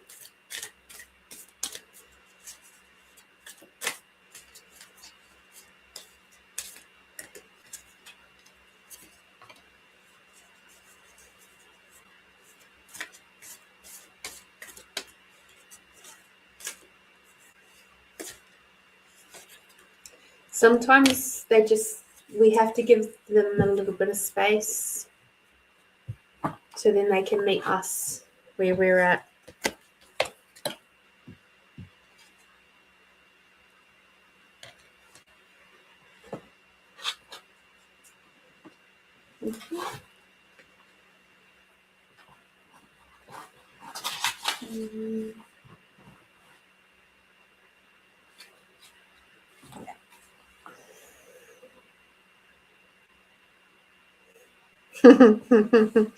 Okay. I got positively pissed off.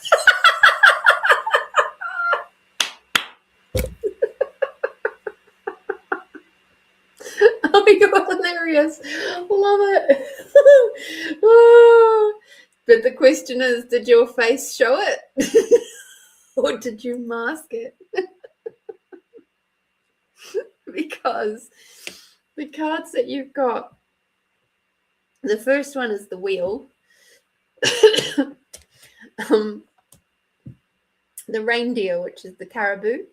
Expect a sudden positive change in your life. You can now move forward and make great progress. All right. So sometimes we just have to let the fallen fruit lie. It's not always our job to pick it up. All right. And the important thing is that you just continue to lead your way. Perhaps it's a case of just walking on, and they will follow, or they won't. That's just how it's going to be. Because the next card that we got, which is the winter card, which is the swords, which is the thinking card, is the 10 of winter. And this is the Siberian husky dog. The end of a career path, project, or relationship brings feelings of mixed joy and sadness, grief and disappointment. Put aside your fears about these changes and trust that a brighter future awaits. Okay. So there's some pretty interesting messaging going on there. So as I'm looking at these cards in a little bit more detail, what I see with the wheel card is there's actually a beautiful butterfly right in the middle, right there of the tree. Okay. So when I see butterflies like that, it generally, and in this case, means there's some really little hidden nugget of joy and like lightness that is possible with the situation. Okay. And perhaps even the ending is actually a new beginning, in that perhaps one or both of you have kind of gone, you know what, that version of us that we've been no longer works. And so we're just going to give it up. We're going to let it go. And we're going to choose something different now, because we have to. We can't keep going on like this. And so it's like, just let the old poor fruit, let the old yucky stuff just die away, and allow yourself to hold your head high and keep moving forward, come what may. All right. Maybe you'll have to go and pee on the hydrant for a bit. And just relieve yourself of all the, the bad negative stuff that's been holding you back all these years. Take control of your own lead and move forward. And if he happens to come along with you, awesome. If he decides that he can't, no. So reindeers and butterflies, especially in Lapland, Finland. Yeah, exactly. I am important, as all of us, in thinking, feeling, and feeling. Yes, absolutely. Absolutely. You are important. So there's a lot of that kind of, it's not necessarily standing alone. It's more like standing in your power cards for these two. Okay. Let's have a look at your yummy card, see what else comes out.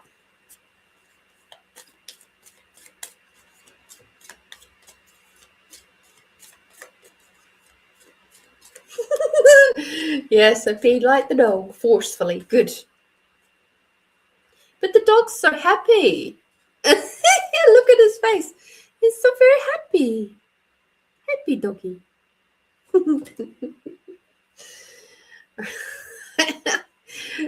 joyous. So that's your yummy card. So however this rolled through, definitely it's a joyous feeling, and that's pretty bloody wonderful. Sometimes it's hard to think of finding the joy in more challenging moments, isn't it? But clearly you're able to. So keep going and enjoy that feeling of relieving yourself of things that are holding you back from really enjoying your life. Thank you very much. Thank you, thank you, thank you. Thank you for your donation and for tuning in and being a part of the Find Your Fridays crew. Thank you, Marit. Blessings to you all the way over there in Sweden. How did I get so lucky? International reader in the house. All right. Oh.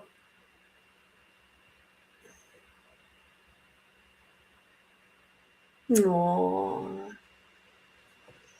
Thank you, Marit. I love you too.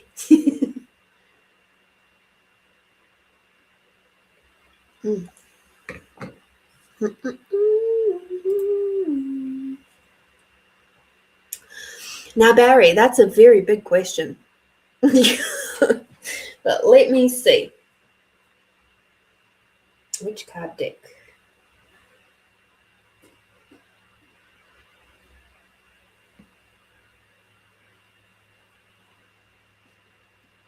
I have a feeling I know. Oh, gosh. Okay, so we've got August, September, October, November, December. 5.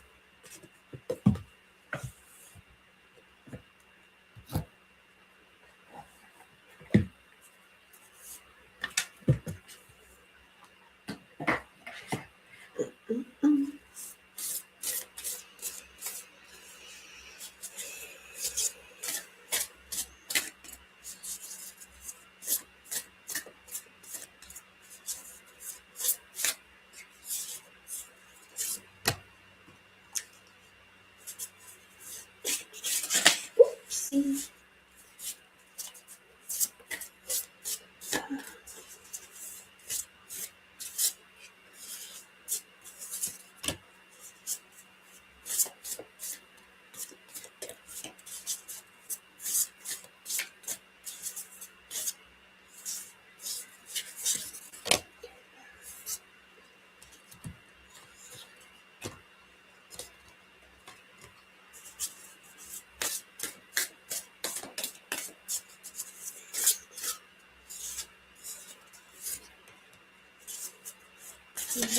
December, please.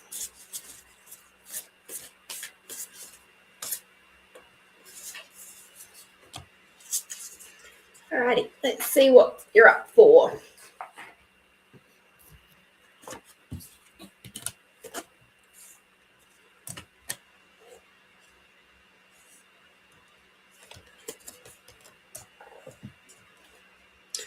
Ooh.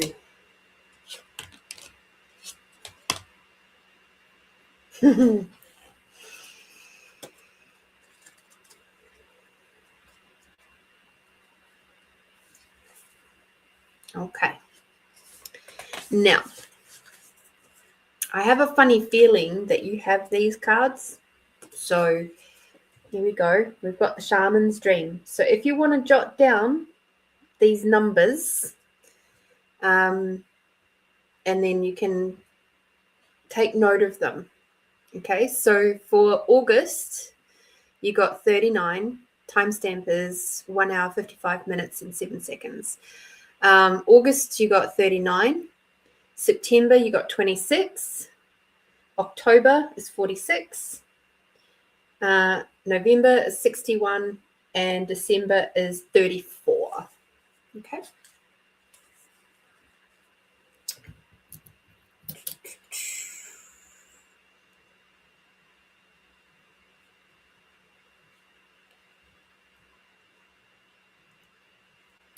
Cool. So for August, You ready? We got me talks. Eliminating toxic thinking, repairing the body, mind, spirit, and cleaning house. When the Me Talks card appears, it challenges you to discard the deep, dearly held judgments that you have passed over yourself and others. Release the people who you feel wronged or offended you. Recognize that they mirror the shadow aspects of your own soul. Yes, that's a tough pill to swallow. Only then can you cull from your life the toxic people that you have held into your inner circle. It's time for a cleaning of your proverbial house. Get rid of the thoughts and personal judgments poisoning your mind. Eliminate the inauthentic beliefs of others that you've adopted as your own. Do so before your mind makes you sick, and empty your literal cupboards of the unhealthy junk food poisoning your body. Fast for one day or skip a meal to allow your body to cleanse itself and rid itself of toxins. Detox appears as a warning that you can no longer postpone the self-care and pampering you long for. The time is now. Do healthy maintenance on your body before you have to make repairs that you will never quite recover from. Detox has come to caution you that it is not too late, but you are at the 11th hour. Do not deprive yourself of the health you deserve. Okay. So that's really important for August. You're going to be very busy getting your physical or mental, emotional house, quote unquote, house in order. All right. So that's August. Fun.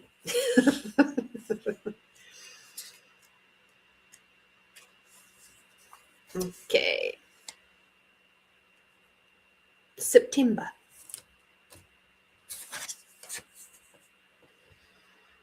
Gathering around. Oh, isn't that pretty? All that.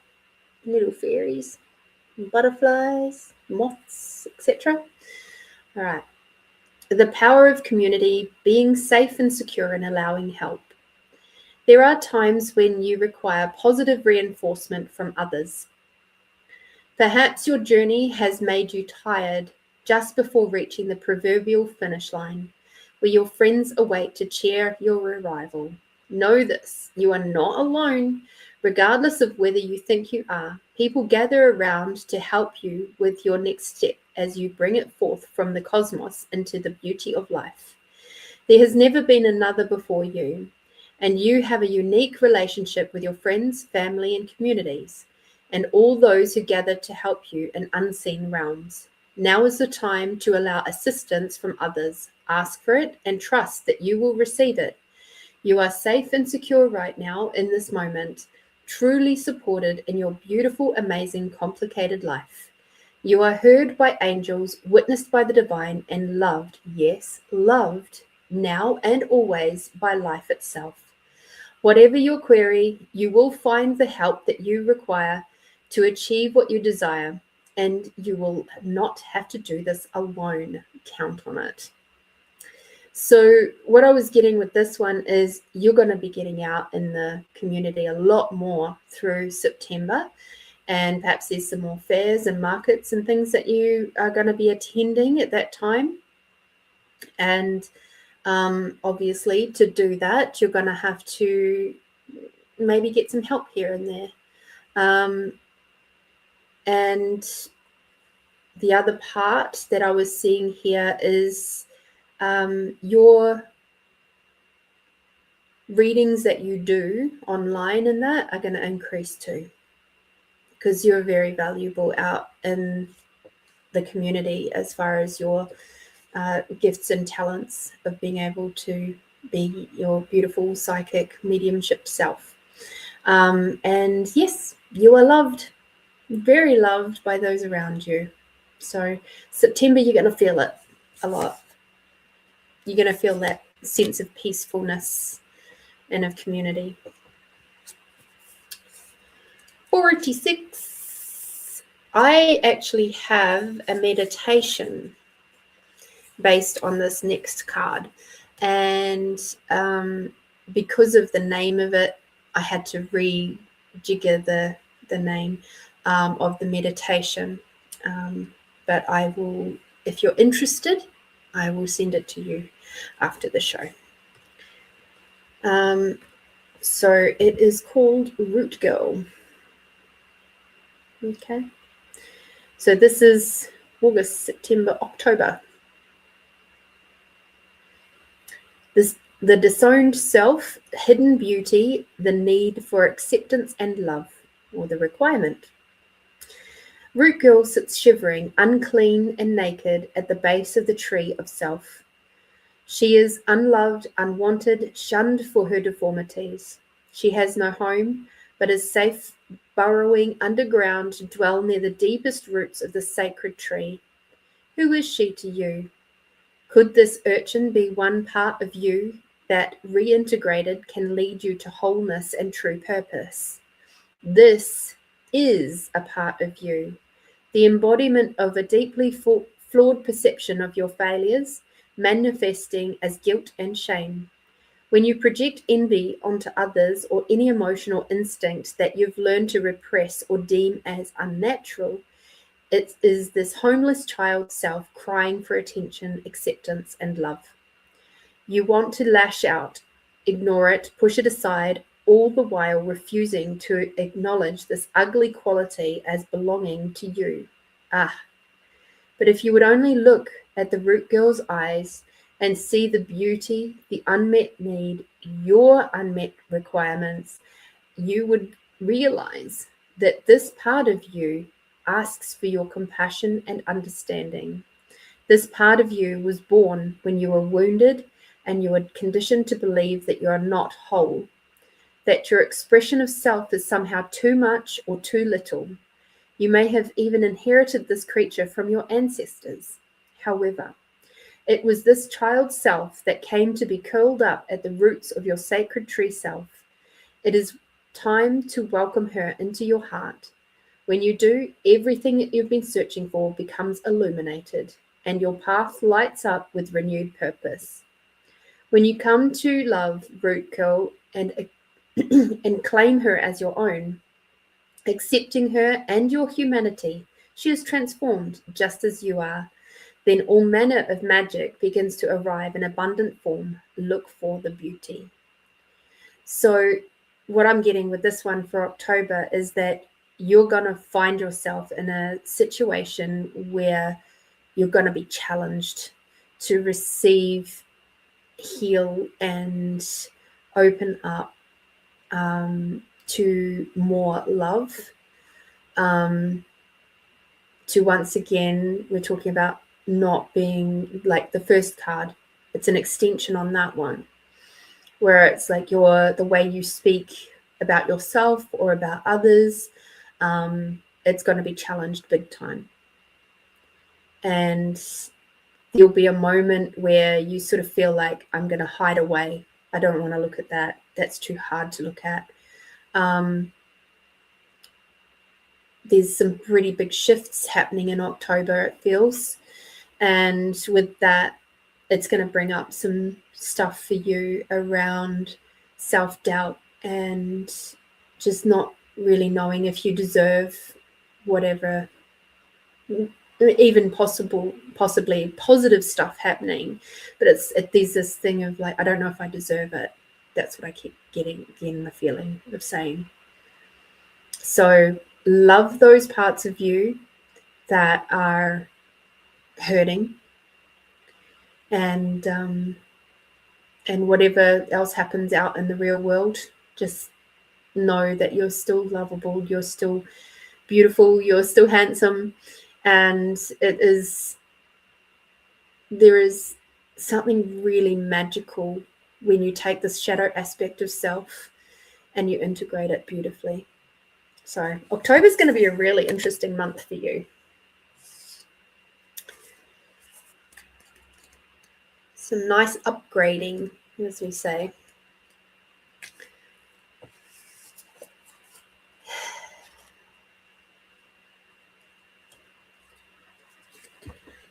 November.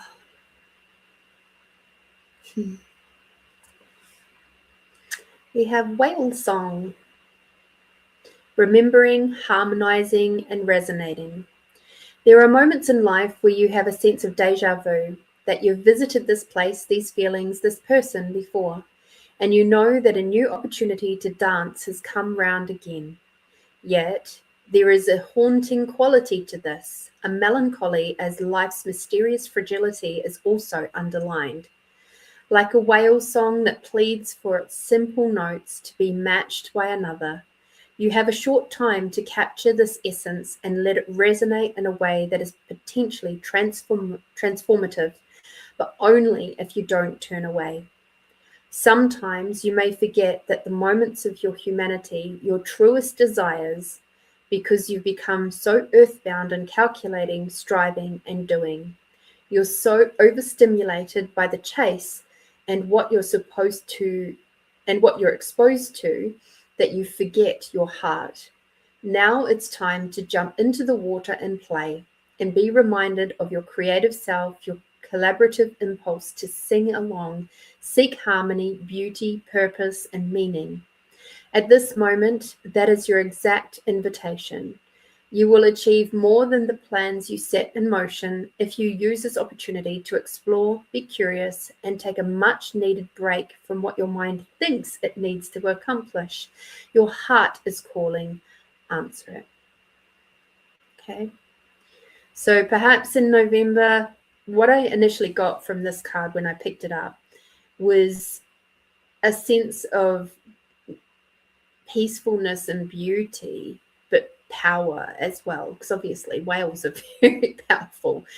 And as I read that, it's like there's extra layers in there for November of play. It's like don't try not to make things too serious in November.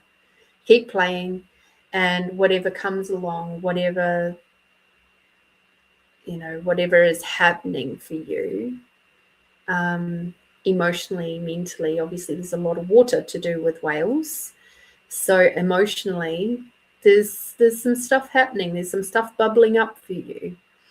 And with those that right at the start, where it's like that sense of deja vu, that you've visited this place, these feelings, this person before. So perhaps there's, some revisiting of emotions that it's bubbling up for you in this month. We are getting a little bit closer to Christmas at that time, and no doubt there'll be some emotions that'll float through for you. All right, 34 for December.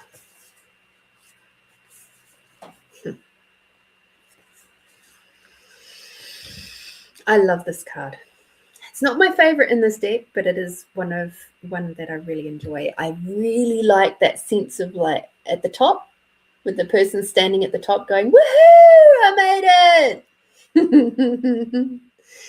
That's the feeling I get from this card for you for December. It's like, yes, I made it. Yes. Lay of the land, past lessons, being well-informed, ancestral wisdom. There are times when you're meant to discover and explore new terrain in your life, even to be a part of a wave of change.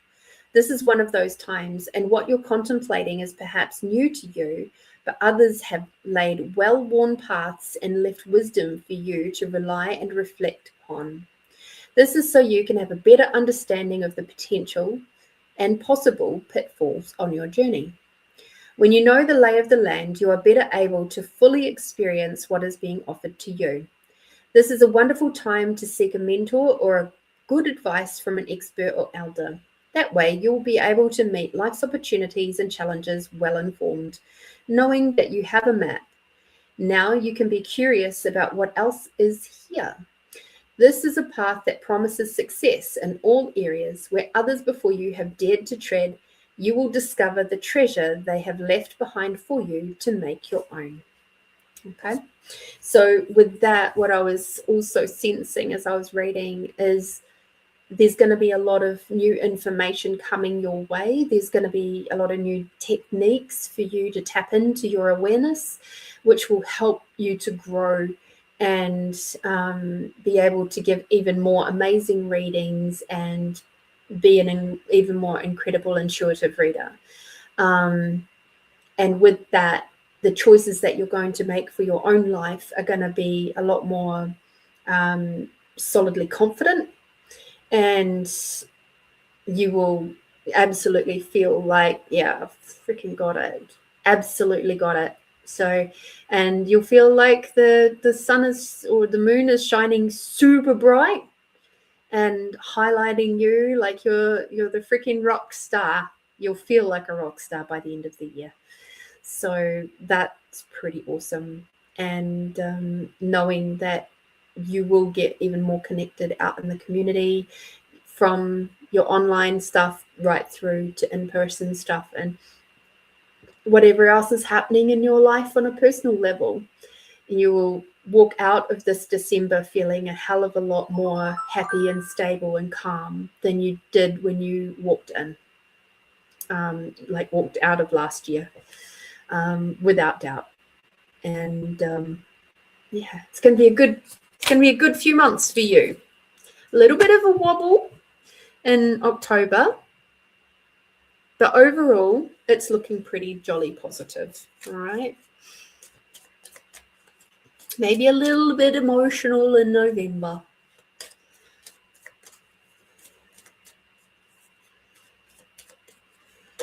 Whee.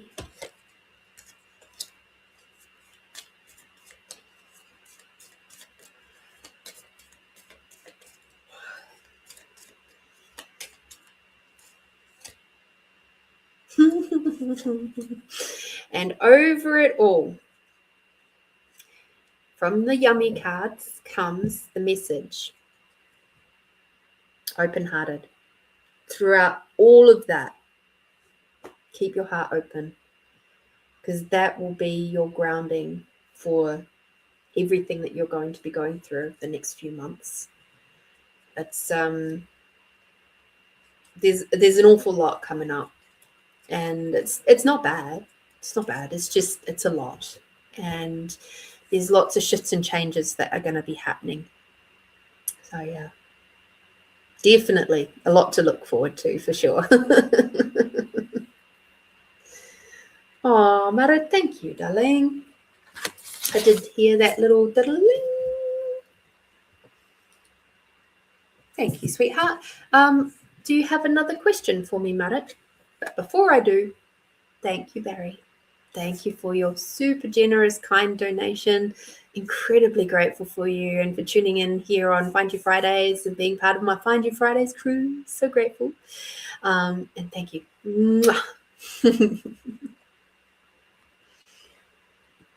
We haven't used the Shaman's Dream cards for like that for a while, so I do tend to use them for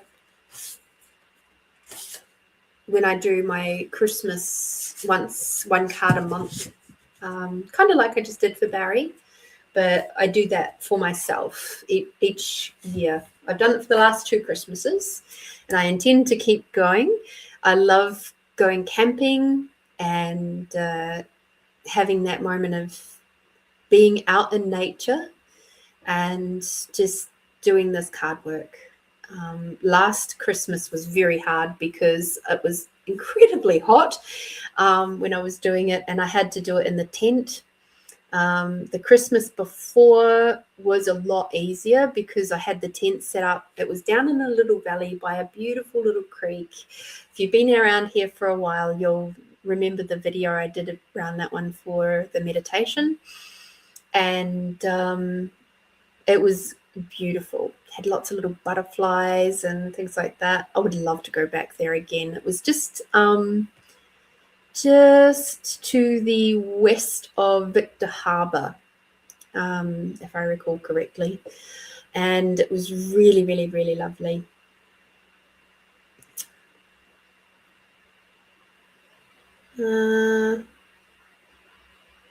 Only that. How far will you evolve? do you think on your road trip? Your personal path? Huh? I don't know. That's part of the fun of it. Oh dear. Seriously. Sorry.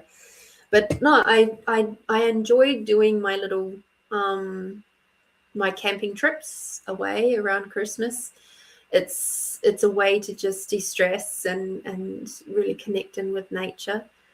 Even though the previous year's Christmas was hot, when I was setting up, when I did the readings, the temperatures had dropped quite a lot, and it was really lovely. And when I talk hot, I mean it was like around 40 degrees when I was setting up my campsite. Terribly hot, especially when you're doing it by yourself. And then the next year it was more of an open plan and not near the trees, and that was still incredibly hot, and I didn't enjoy that one as much when I needed to do my reading work.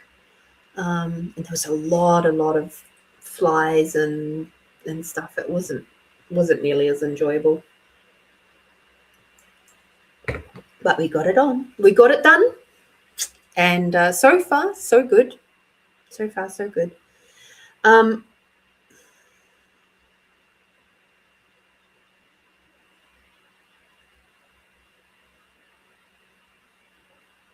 Yeah, Mara, do you have a different question? Or a clarification on your question so that I could perhaps do a reading or something for you? And yes, we are all rock stars in our own funny little ways.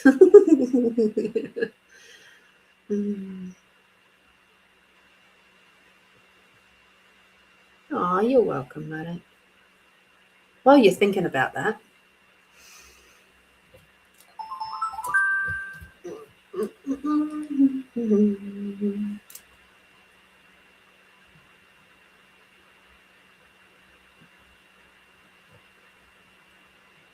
oh, Delaney's also donated. Thank you, Delaney.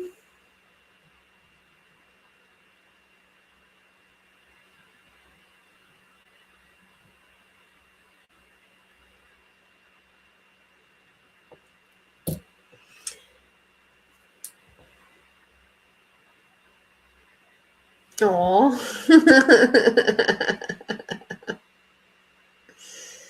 You're so sweet. You know what, Mara?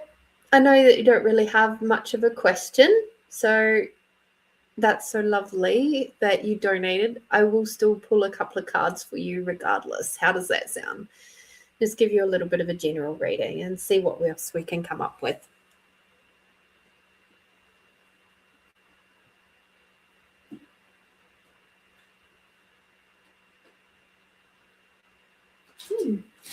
Cool.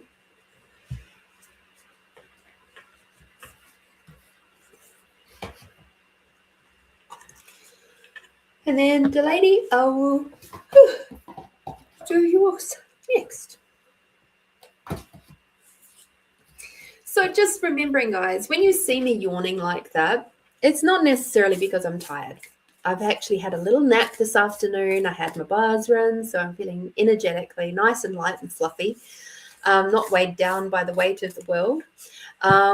What it is for me is that you all have your spirit team. And when I'm changing over, doing the cards, getting the things, I'm chatting with you, like the previous person's team steps out and the new person's team steps in, right? So it's like, currently Marat's team's just stepped in. So the other yawn was Barry's team saying goodbye, saying bye. And then now we've got Marat's team in. So just in case, like each reader does things differently. Some people don't need to yawn to be able to move through that transition. That's one of the ways that my body chooses. So just wanted to clarify that for you. Okay. So yes, it's the energy that causes me to yawn. It's your guys' teams, and it's the shifting. And because I'm a kinesthetic healer as well, I feel your guys' stuff through my body sometimes, and that's always interesting. It's like, oh, what have you got going on with your? So I'm going to put up that as your question.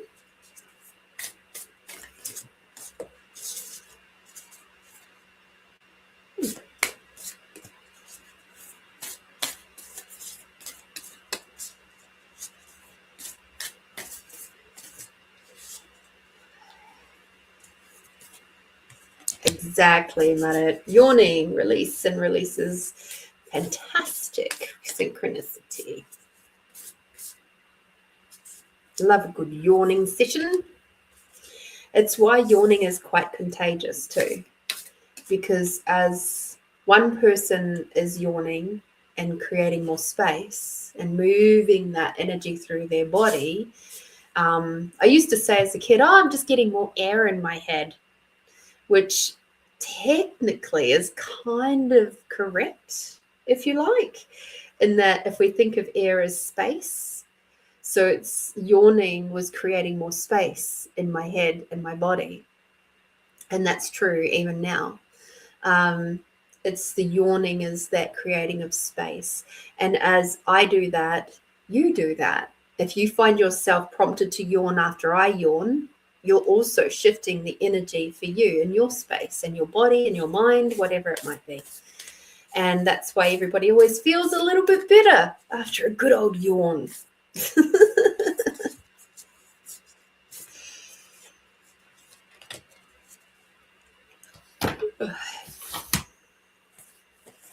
Yes, teams are talking.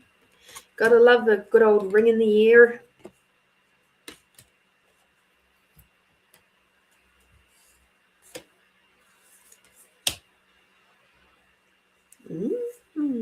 I'm not even needing to read the book on these ones, so that's cool. Been working with these cards enough. All right, we've got The Secret Language of Your Soul cards by Ina Segal. The first card that we've got for you, Mana, is Learn to Nurture Yourself. And it says at the bottom there, become the love that you deserve. So if you recall, there was a card a little while back talking about the masks. It was for a different person, but I kind of get there might have been some stuff in there for you too. With this one here, when we are parents and we have a lot of roles, parents and wives or husbands or whatever, we have a lot of roles that we take on. But particularly for us women, and no disrespect for the men out there that are doing amazing things, being single dads and all of that, there's no disrespect there. But for the women that I'm speaking to and for the beautiful woman I am speaking to right now, the nurturing of us often gets pushed down the list. And this card is reminding you to, with all the lovely nurturing that you've already been doing, keep that high. Keep that nurturing of yourself high. Sort of figure out how to integrate it into your daily life without needing to go away for extended trips or whatever. Not to say the extended trips aren't great, because they are. It's just that was kind of like boot camp of nurturing, and now bring that into your daily life. Integrate it into your daily life so that you can have those moments. Like, I remember a story of, I was involved in a group, probably about 10 years ago now, where there was a lady in the group who was incredibly busy. She had a full-time business. She had 4 kids, a husband, and she was just very, very busy. that she felt like she couldn't give herself any time. And somebody mentioned to her, well, what time does everybody get up in the morning? And she said, oh, about 7. And they said, well, what time do you get up in the morning? She goes, oh, about 10 to 7. I said, how about you make it 6 o'clock or 6:30 before anybody else is awake, and you give yourself that half an hour so that you can do whatever it is in the peace and quiet and tranquility of the early morning before everything else starts rocking and rolling in your world. And she thought, well, I haven't got anything to lose. So she did that for a month, just to start off with. Give it a try for a month, see what happens. And the flow-on effect of that, where she would choose something. Either she would read a book for half an hour, or she would do some meditation for half an hour, or she might listen to some healing podcast type stuff for half an hour, just for herself, nobody else around, not dealing with any animals or people or babies or whatever. And the flow-on effect for her, taking half an hour every single morning for herself, was huge. Her children became calmer. Her relationship with her husband got so much better. Her business was succeeding way more than she could have fathomed. And all because she took time for herself every single day. So that's a nice little message for you. Integrate now. Integrate what you've been doing this last month into everyday life of nurturing you. Okay. Delaney agrees. It is important to make time for yourself. Make your life more interesting. Explore the unexpected.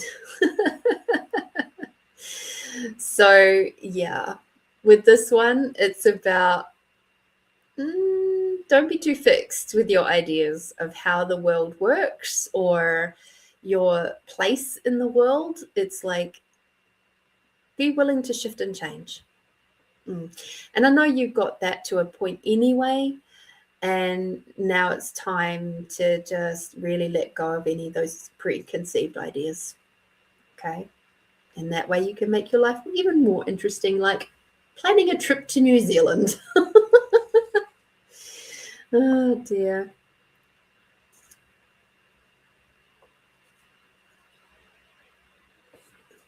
Beautiful. I love that message. And this last card is particularly about that stuff.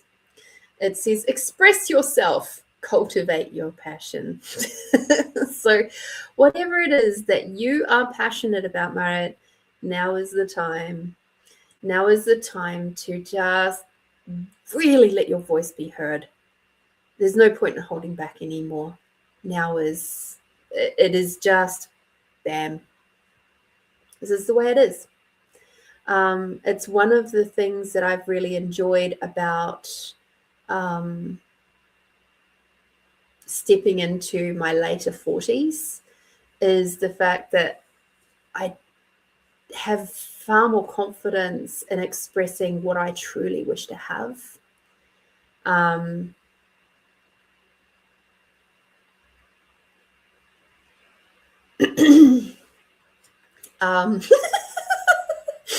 So when we okay, I'm going to have to explain that term a little bit more.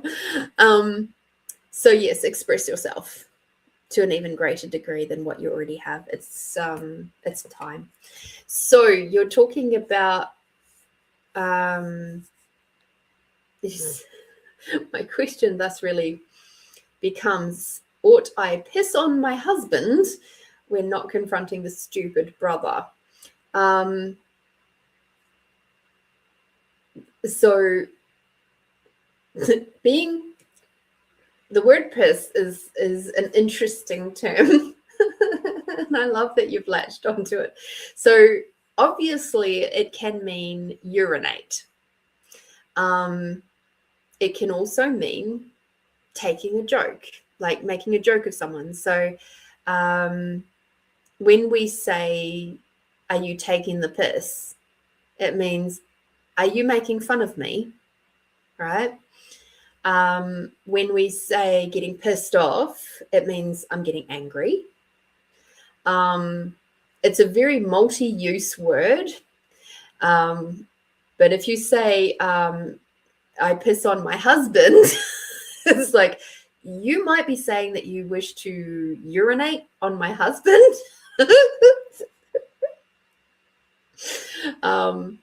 So yeah, you can speak up without necessarily getting angry, like as in losing your cool. And in fact, what I find really works for me is when I am very, very angry, when I'm fully pissed off, I don't go quiet, but I no longer yell. I'll be strong and forceful in my energy, and my face will show it, but I don't yell. And when people receive that side of me, which is not too terribly often, thank goodness, but I tell you what, it makes them sit up and take notice. Because it's not necessarily about raising your voice, it's about changing your energy. And that doesn't mean that having that anger energy is bad. It's actually an incredibly potent energy. It moves things very quickly. You think about Mother Nature, right? When she's in a stormy mood, and she gets really stormy, like we think hurricanes and tornadoes and avalanches and things like that, right? That's really stormy. Big, huge hailstones or anything like that. It's very, very stormy. Lots of things change very quickly. There can be a lot of destruction. Yes, absolutely. But I tell you what she also brings out is the feeling of community afterwards, the feeling of people working together. And that's the beauty of anger, because there's got to be a balance. There has to be a balance. And sometimes what it'll do is in relationship, is it'll really show you what matters to you. Because the thing is, if you're not getting angry about it, you've already left. You've already given up. It's done. But if you've still got enough passion to get angry and get pissed off, then you still care. You care enough to get angry. And that's a beautiful thing. So, something to think about. Yeah?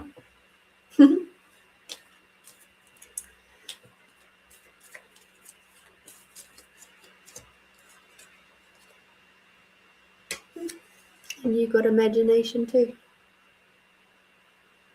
So there we go. Keep looking at things from different perspectives. Don't be too rigid in your thinking. Okay?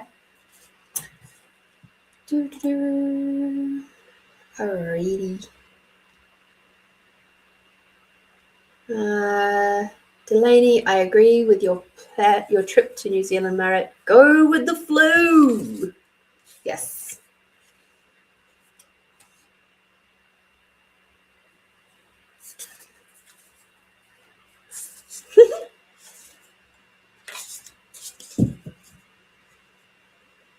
Yeah. Oh dear, I think I just put those in back to front. Maybe. Oh, I did too.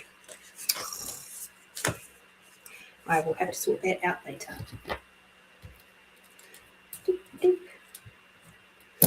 Thank you very much for your kind donation, Marat. I'm so super grateful for you. And I hope that you have a lovely rest of your week. And now you've learned a new Aussie term, an Aussie Kiwi term.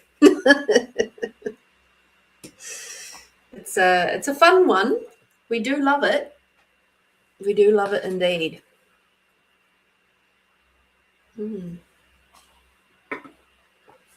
All right, Delaney. It's your turn now, my love. What is your question, my sweet? Yes, a double meaning. There's a lot of Aussie terms that do have a lot of, and Kiwi terms as well, that have a very, like lots of meanings, depending on how you say it, like as in where it sits in the sentence and the tone. That'll give you some really big indicators as to whether we what we're trying to say. Another fun one is when we say yeah nah, or we do yeah nah yeah, which can be, so yeah nah is no, but it's like I'm thinking about it but nah. And then yeah nah no, yeah nah no. It means no, as in I've really thought about it, and yeah, no. But yeah, no, yeah means maybe you're right.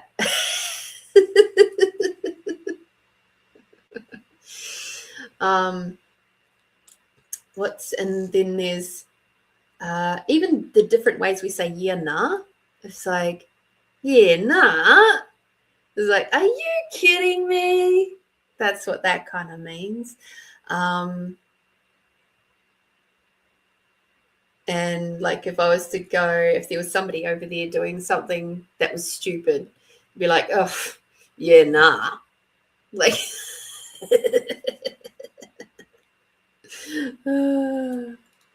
Delaney has a sweatshirt hoodie jumper that says, yeah, nah. I love that. Oh, so good. So good. The one phrase that when I moved here 16 years ago that I resisted for, gosh, at least 7 years, at least, maybe even up to 10, was heaps good. That's a very South Australian term, and it just grated me up the wrong way so much. I was like, I can't do it. I can't say heaps good. It doesn't work for me. It sounds like bad English. And so I was just like, nah, I can't do heaps good. Oh dear. Delaney, what's your question, sweetheart? I don't have a question. Can it be anything that comes out? Sure, it can be a general reading. I can do a general reading for you. No problem. As in my mother tongue. You can't say it either! Yay! It does sound like bad English, doesn't it? It's like, I don't get, like, I get it, but I don't like it. So I think I've only maybe said it a handful of times and just gone, no, still can't do it. A bit like, what's that? What's the thing? Oh, I can't do Vegemite either. I tried so hard to like Vegemite. Can't do Vegemite. I'm a Marmite girl through and through. I spent 4.5 years in childcare, and of course they use Vegemite and, morning tea and stuff. And it's like, or on their crackers or sandwiches or whatever. Nah, still can't do it. I've tried it on toast. I've tried it in all sorts of different things. Like, you know, when you go to Baker's Delight and they have the Vegemite and cheese scrolls, I've tried it. No, still can't eat it. Even with cheese and on bread, Vegemite is not my thing. I'm a Marmite girl. I tried really hard. No. Marmite all the way. Oh dear. It's funny what you get used to, but it's got to have lashings of butter, and preferably New Zealand butter. Mm-hmm. Toast, on crumpets, on anything. Yum. Yeah, it's definitely not the same as Marmite. All right, what card deck would Delaney's team like?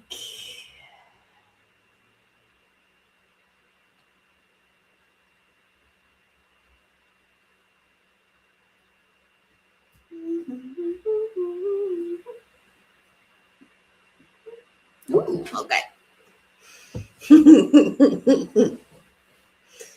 Bread on butter.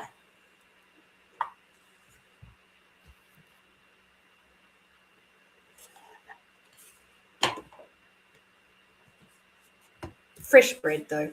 Although I did get introduced the other day to Italian bread, and that was good, super good. It was the one that was sort of like about that big in a loaf, but it had lots of holes in it, and so good. Just the right amount of yum. Okay.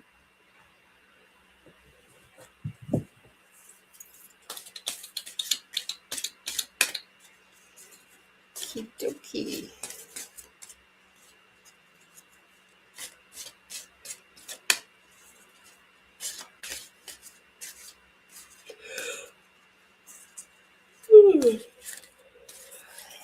Yes. Hello, team. What I do love about living in Adelaide, though, and particularly where I live now, is the different fruit that you get here. I love the tropical stuff that comes through. You know, you get your mangoes and all that sort of stuff that are a lot more easy here. But the cool thing is that in the property that I live on, I've got persimmon and I've got pomegranates and I've got guavas and locusts. And it's like, I feel so lucky living here.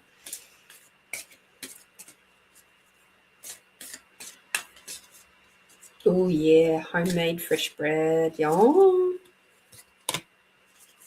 There's a reason why I don't make bread at home. They say you are what you eat. I'd rather not look like a bread loaf.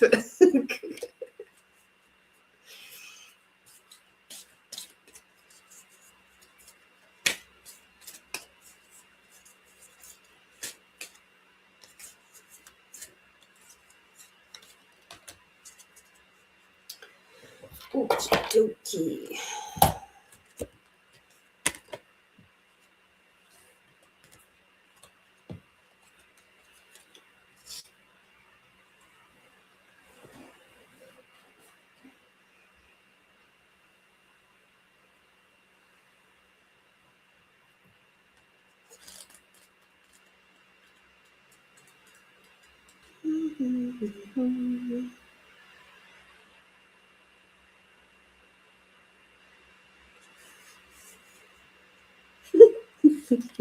Oh, it's brilliant for creating love handles. I have enough of those already. I don't require any more. It's one of those things, like I'll allow myself when I have special events or going out to dinner or whatever to relax and just eat whatever. But generally I will keep things very much high protein and stuff like that. in my everyday life. And that's really helped with a lot of different things for me personally in my, my changing of my seasons between the mother and the crone. I'm quite happily moving into my crone phase. Oh dear. Anyway, you, my dear, your team has asked for the Oracle of the Fairies. Love this deck.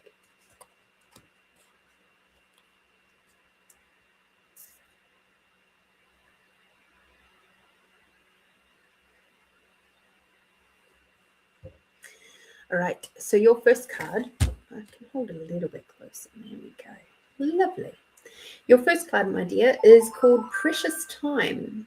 So the Fairy of Time wishes for you to experience every moment fully and make the most of your precious time.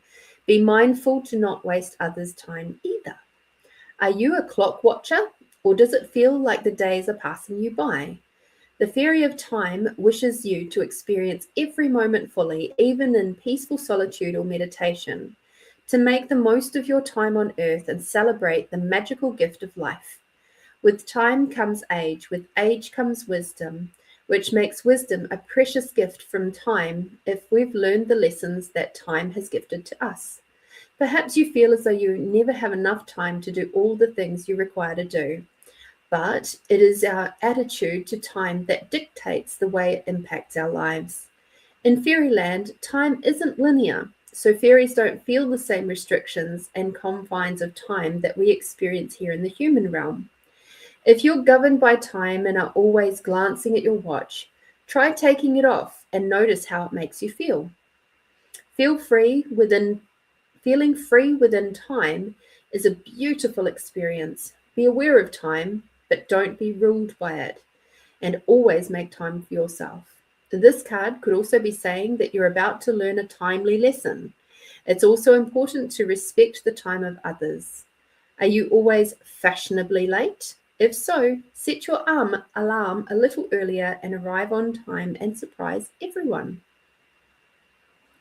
So what I was also feeling with this one is I love the thing about taking off your watch. I don't know if you wear a watch.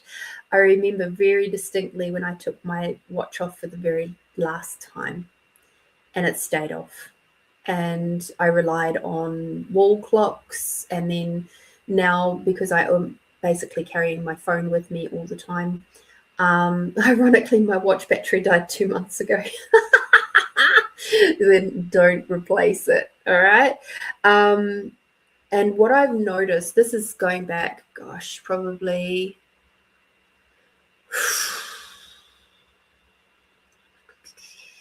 so it was before the body class, which is probably around 10 years ago since I've worn a watch. And now my body will tell me when it's time to get moving.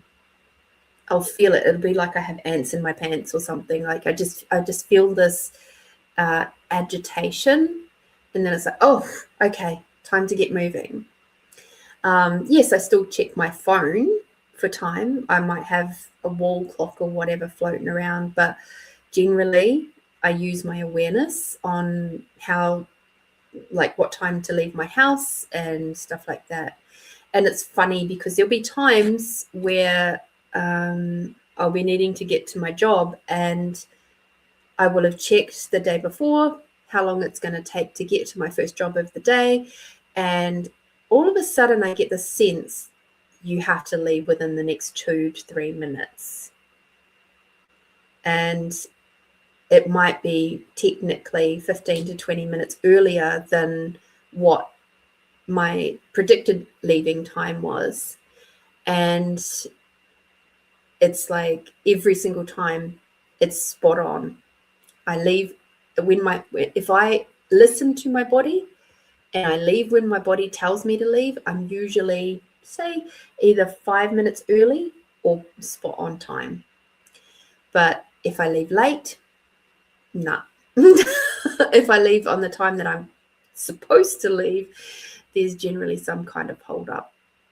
And The only time there's only a couple of times I get caught out is when other people are coming to me, and then I'm not always fully tuned in on how quickly they're arriving or how slow.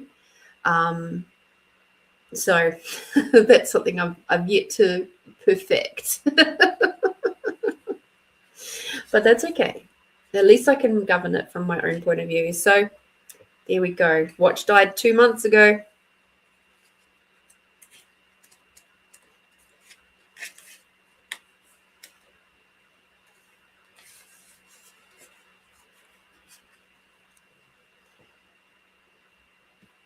All right. Your next card. Smile from within. Looks are only skin deep. True beauty shines from within, and it's time for you to shine. This is a time for self-acceptance and for revealing your true beauty. Fairy glamour is a form of magic used to make something appear different from what it really is. It's seen in many fairy tales, such as Cinderella and Snow White, where the fairy glamour is used by the evil queen to disguise herself as an old crone. It is the simplest form. In its simplest form, fairy glamour often involves using cosmetics to give the appearance of being more youthful. In spiritual terms, it can mean that you're showing one face to the world while keeping your true face or feelings hidden. Sometimes it's important to do this, especially if you feel threatened, but usually it's because you fear being seen for who you truly are. This comes down to learning to love yourself, not in a selfish way, but in a self-accepting way. Once you're able to accept yourself, others will accept you too, as they are merely a reflection of what we think and feel about ourselves. This card may also be asking you to reflect on when you last wore a glamorous outfit or went out to the hair salon. If you're neglecting yourself due to a busy job or home life, remember that making time for you is essential. Even just escaping for half an hour and taking a luxurious bath can help you to feel uplifted and energized. Feeling good about yourself, no matter what your age, is beneficial, not just for you, but also for those around you, especially younger people who are strongly influenced by the behavior of the adults around them. This card may also be asking if someone is trying to pull the wool over your eyes and appearing as someone other than themselves. Now, interestingly, I actually perceive that last bit is something that's very relevant more for you out of this. It's like you're showing up pretty much as you are most of the time. And that's what I'm getting from the energies of this and sort of tapping in with you and your team. That last piece there might be someone in your world that has come in recently, a little while ago, that is not truly showing up properly for you. They're trying to pull the wool over your eyes and they're not giving you the honest version. Yes, I know you were saying you were agreeing with me about making time for yourself. So there we go. You also require to take time for yourself, which is very important.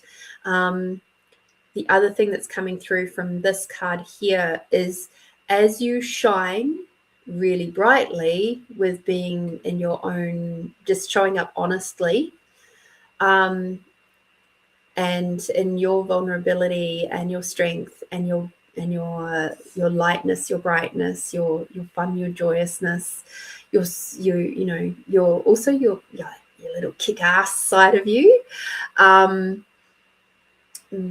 Anybody who is trying to deceive you will stick out like a sore thumb, right? I was going to say something else about dog spits, but I won't.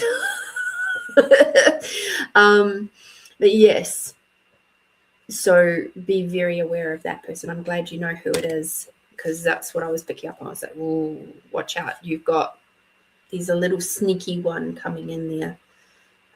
Just be aware of them. If it's a work colleague or something like that, that's a little bit easier to manage sometimes, although you do still have to be very aware of where they might be trying to be nice to you, but stabbing you behind your back.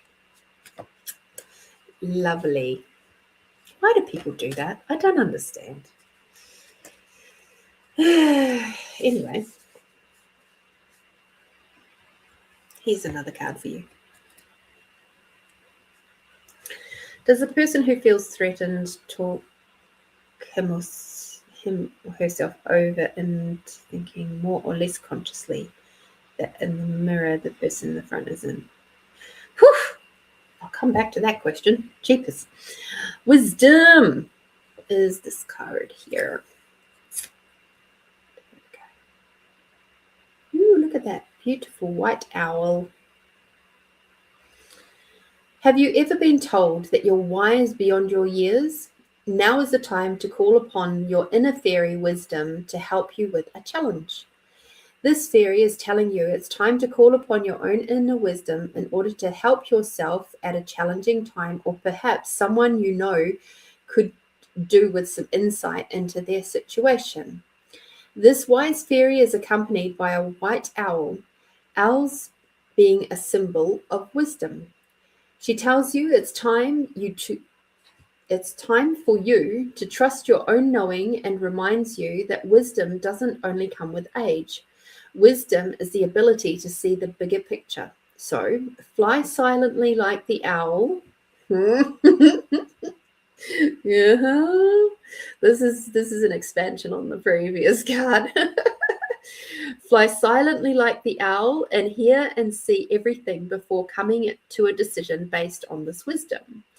Being wise doesn't mean that you're right, but it does mean that you have the ability to see into situations in a more impartial way than many others can, and for the highest good of all concerned.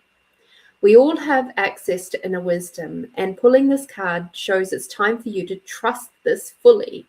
You could find yourself being asked to help or to facilitate a healing between two or more parties. This is where wisdom comes in. Allow your intuition to speak through the filter of wisdom, but always remember that others have a choice and free will. So give loving advice, but not orders, as no one really likes being told what to do, including you. Yeah. I don't know if that's just a Kiwi thing, but yeah, yes. Give loving advice. And even then, be mindful with the advice thing. It's like, give advice, but only if asked.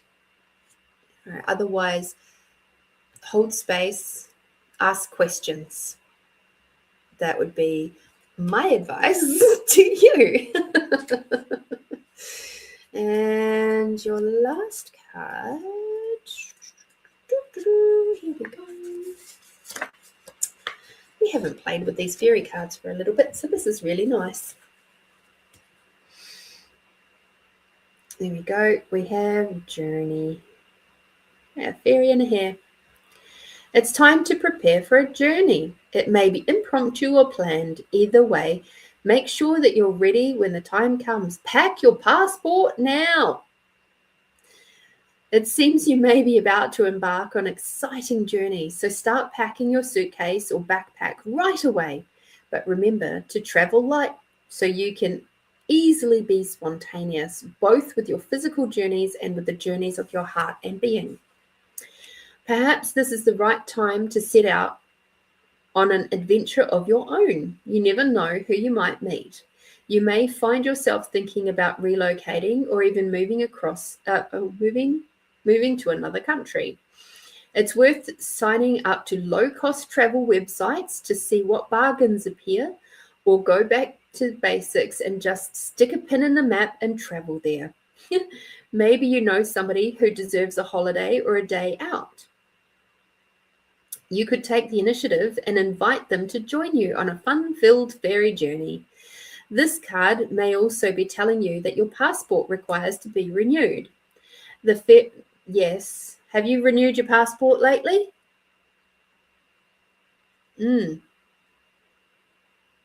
Yeah, that's pinging. Be aware of that one. I renewed my passport this year because it was due to run out anyway. But I renewed it because I had a funny feeling the New Zealand government was going to do something weird with them. And so nothing particularly weird has popped up yet, but I still feel that there's something funky going to happen with our passports. So just might want to, unless you're an Aussie citizen, in which case cool, but the fairy of traveling pictured on this card with a speedy hair is telling you to prepare and be ready to take a leap of faith when the moment is right. It is a potentially super exciting time, full of fun as you venture into the wonderful unknown. It's also a chance to feel truly alive and surrender to your magical destiny, banishing any preconceived plans or expectations. This message may also relate to members of your family who are about to move or go on holiday. However, it manifests a journey is imminent, but it might be near or far, or even an inner journey. However, the main thing is that you're ready and willing. Cool. So you attended a spiritual healing session last weekend with family with an American Indian healer, which was eye-opening experience. Oh, that just gave me huge tingles, especially up the right side of my body. Wow. Shivers, it's still going. Whew, you got a lot out of that. You did. You moved a lot, and it's like rolling across my left knee. So there's a lot of forward movement that you've managed to receive out of that healing session with that healer. Well done. Good work. Holy moly.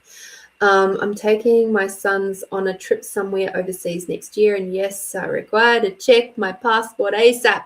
Yes, please do. No, the left side is the feminine. Left for ladies, right is for the masculine. So yeah.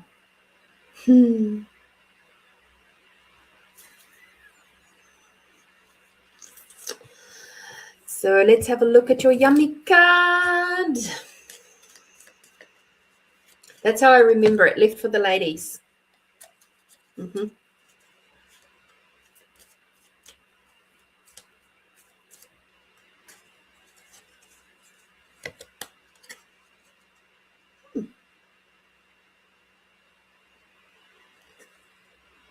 Generosity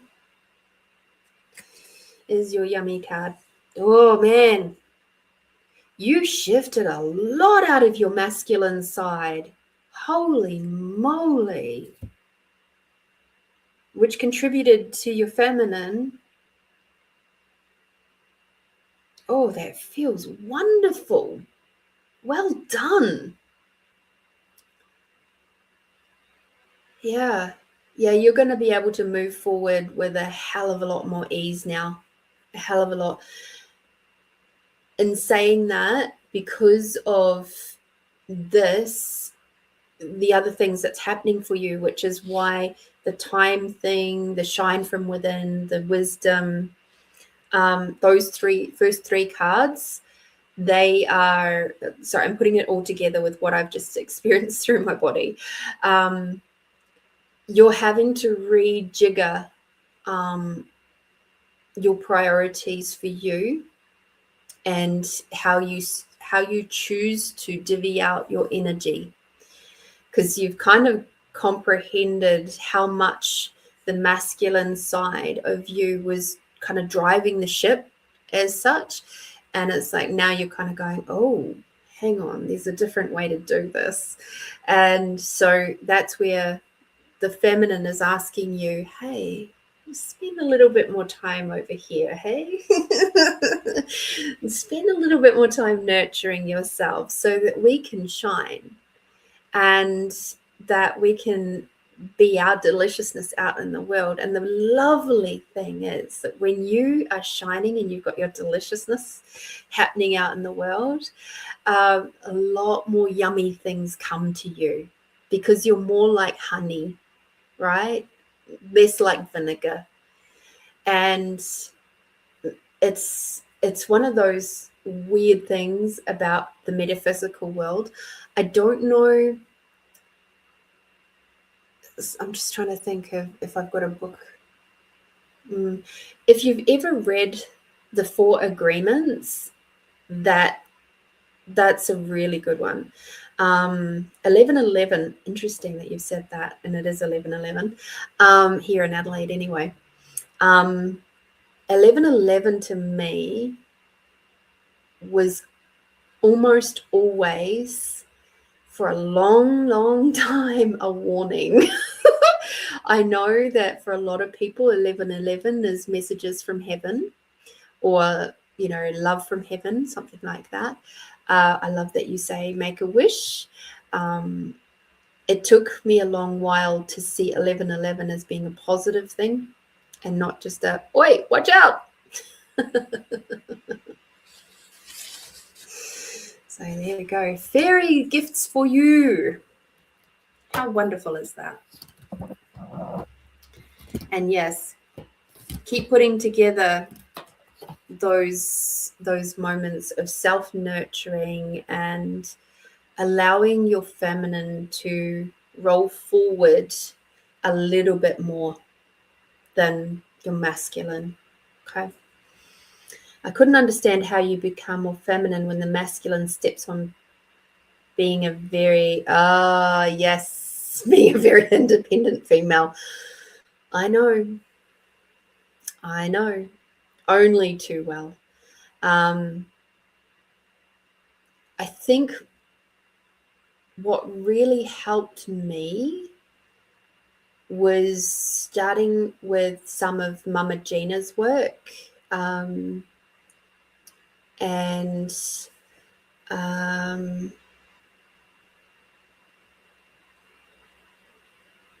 that was helpful, but actually The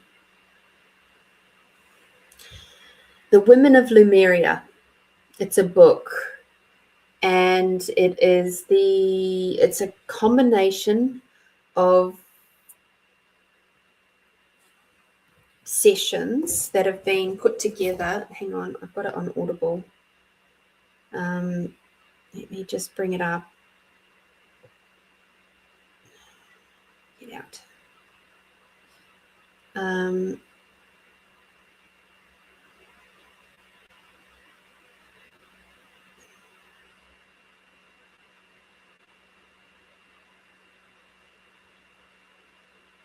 Yeah.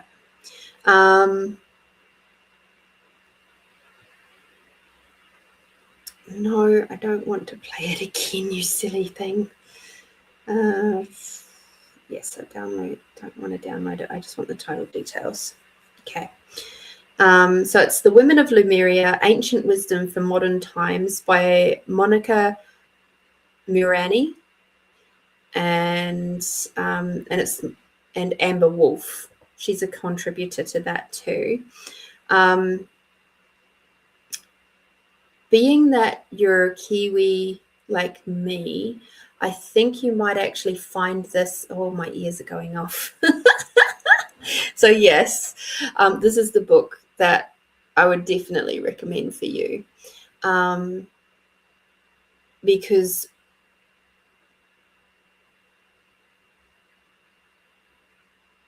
that there are seeds in this book that will open for you too. All right. And it'll show you how, as women, we have in the past been so potent and respected for our potency and our awareness and our intuition. And it's like, it's a really beautiful book that opens up this space within to go, oh, I see that now. I feel that energy. And that's the thing. Men, the masculine side is all about the thinking and the logic. The feminine side is the feeling. So as we move through into being more comfortable with how we feel as we move through the world, we're bringing in more of our feminine side. They've still got to work in together, but it's about allowing that feminine side to move out more and go through the world like that. From how does this feel? So, for example, when I was looking at changing my power provider, it's like, how does this one make me feel? How do what will it create? Asking those, what will it create? Truth. What will it create if I go with this provider? Truth. What will it create if I go with that provider?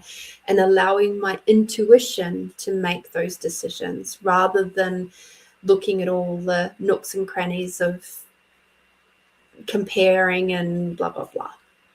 Make sense? After visiting the healer, I learned a lot. I purchased a book from him called I Am Womb and written by Beverly Prince. Cool. Allowing a balance equally of both. Yes. It's the yin and the yang, right? You've got to have the dark and the light, and there's always a little bit of light in the dark, and there's always a little bit of dark in the light. We require both to function well. And we've been trained out of, and as have our mothers and for many generations, been trained out of trusting our feminine side. This generation, though, this time in our life, this golden age is so beautiful because it is bringing back that trust of the feminine. For women to trust the feminine. And so it's like, yeah.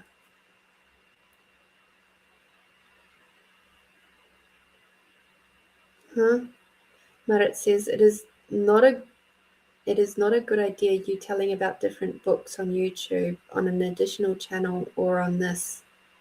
You are so masculine.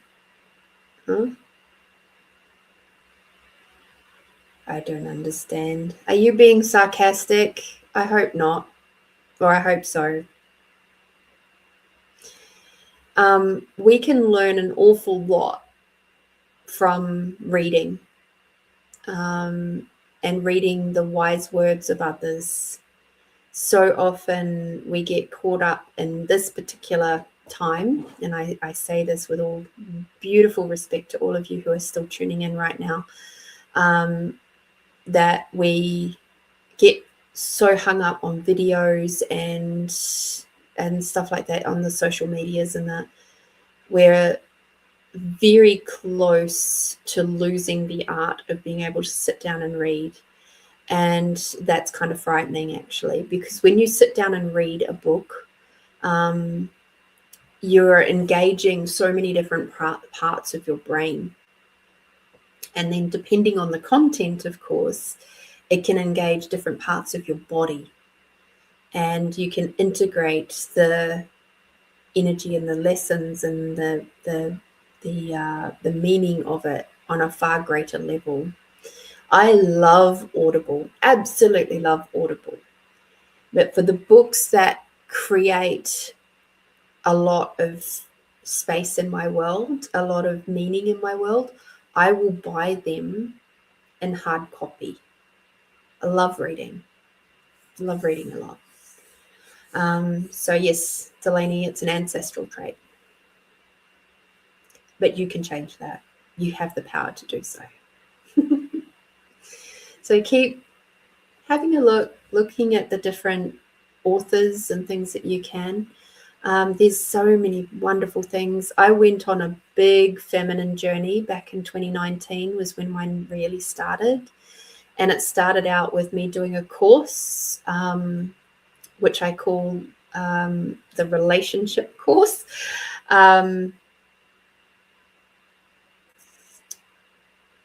You have an interpretation that you take from a book reading. Yeah, for sure. For sure, everybody does. That's why book clubs and things are so awesome, because everybody gets something a little bit different out of it, because it just depends on what resonates for you at that moment. Like one book I'm doing currently, it's like the fourth time. Well, I've actually read it many times, but it's the fourth time or fourth round with it, and it's the Sophia Code. And this time I'm doing it in a book club setting, and it's been really wonderful. It's been really wonderful doing it with other women. And last time I did it, it was with a male, and now in the previous times it's been by myself. So, and each time there's been more things that have opened and expanded for me, because there are key codes in it which are activating in the crystalline DNA. And so, yeah, my goal in life,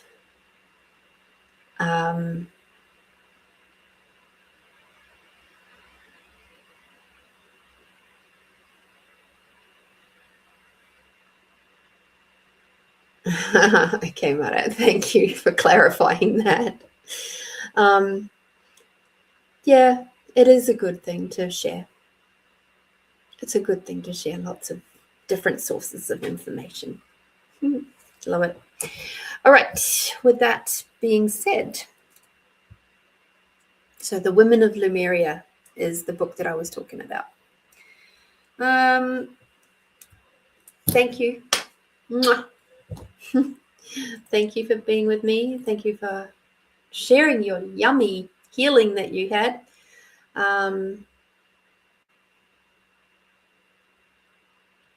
Yeah, I have really enjoyed it. It's the Sophia Code is quite an intense book in a lot of ways.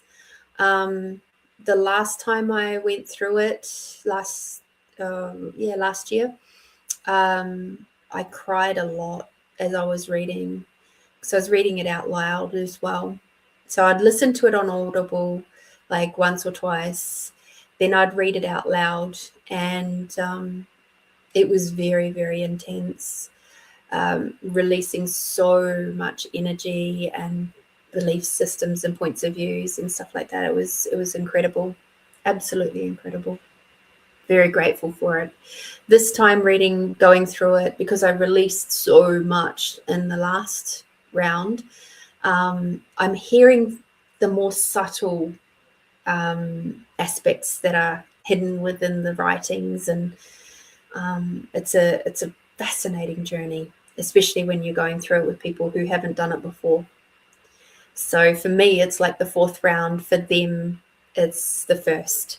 And they, like me, are doing things like listening to it a couple of times and then reading it in front of them, or listening and reading at the same time. That's a way that I do like to go through it, because the energy of it can be quite full on. And having somebody read and you read physically seems to hit in different areas of the learning brain. And then we come together and we share what stood out for us, and then we read through the key code together. It's really neat. It's a really neat way to do it. Not every book's going to be like that, of course. Yeah, fun stuff. Right, and required to go back up to find Christine's story. Where are you, Christine?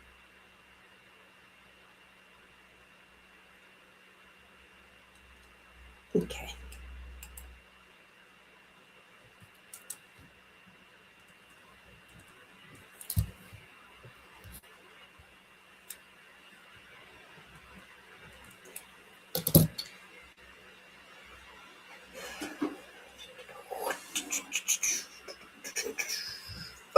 righty, Christine. Oh, I knew this one was going to come out today at some point.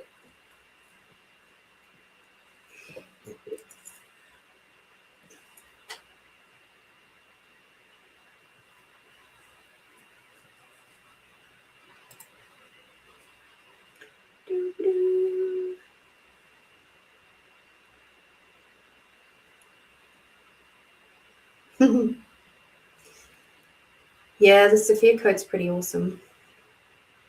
Good night, Adelaide. It's all right. My bed is calling me too, so I'm not even sure I'm going to be up to doing a meditation tonight. So you're okay. I've been waiting to, like, sometimes I'll get, or most times I'll get like little hints and whispers coming through, and I'm not getting it today. So I'm like, okay, maybe there's no meditation today. I might just do the expanding out and leave it.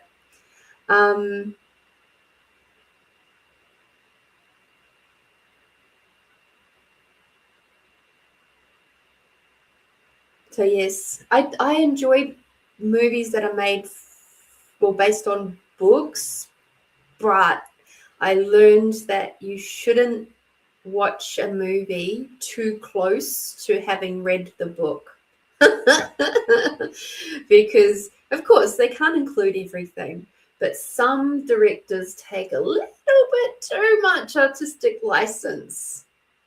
So I tend to do it either watch the movie first, read the book second, or I'll read the book and then it be at least 6 months before I watch a movie. Because I don't like sitting there analyzing the movie for how different they have made it. Christine, before I start working on this, would you like to just let me know that you're floating around so I can check your chakras for you?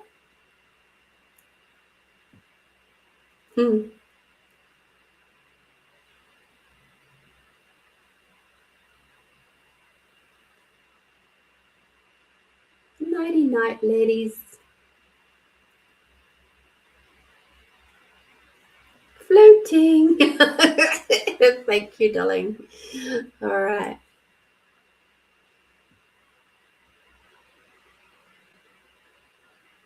Sleep well. Thank you. I will. Truth, show me a no.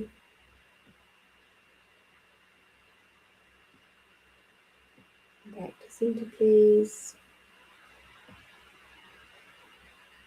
Truth. Okay. Is Christine's base chakra open?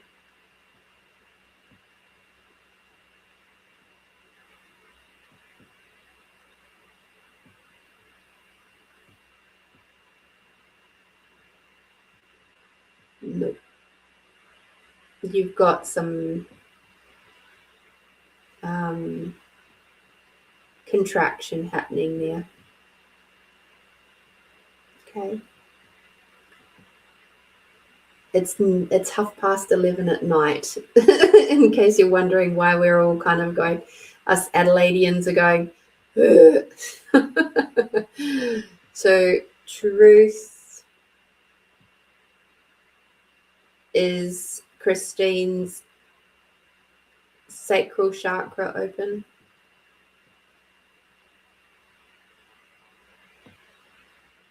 And that would be a yes.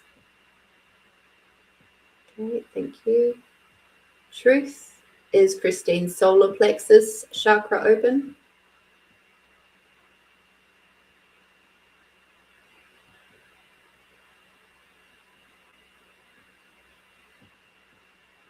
Yeah. Truth, is Christine's heart chakra open?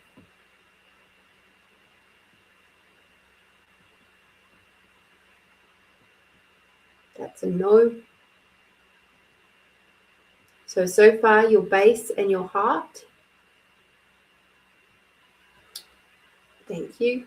Truth, is Christine's throat chakra open?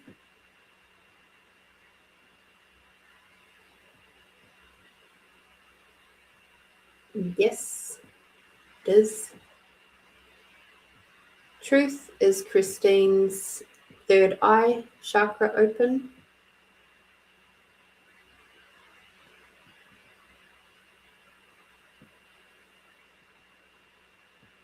Not so much. Thank you. Truth, is Christine's crown chakra open?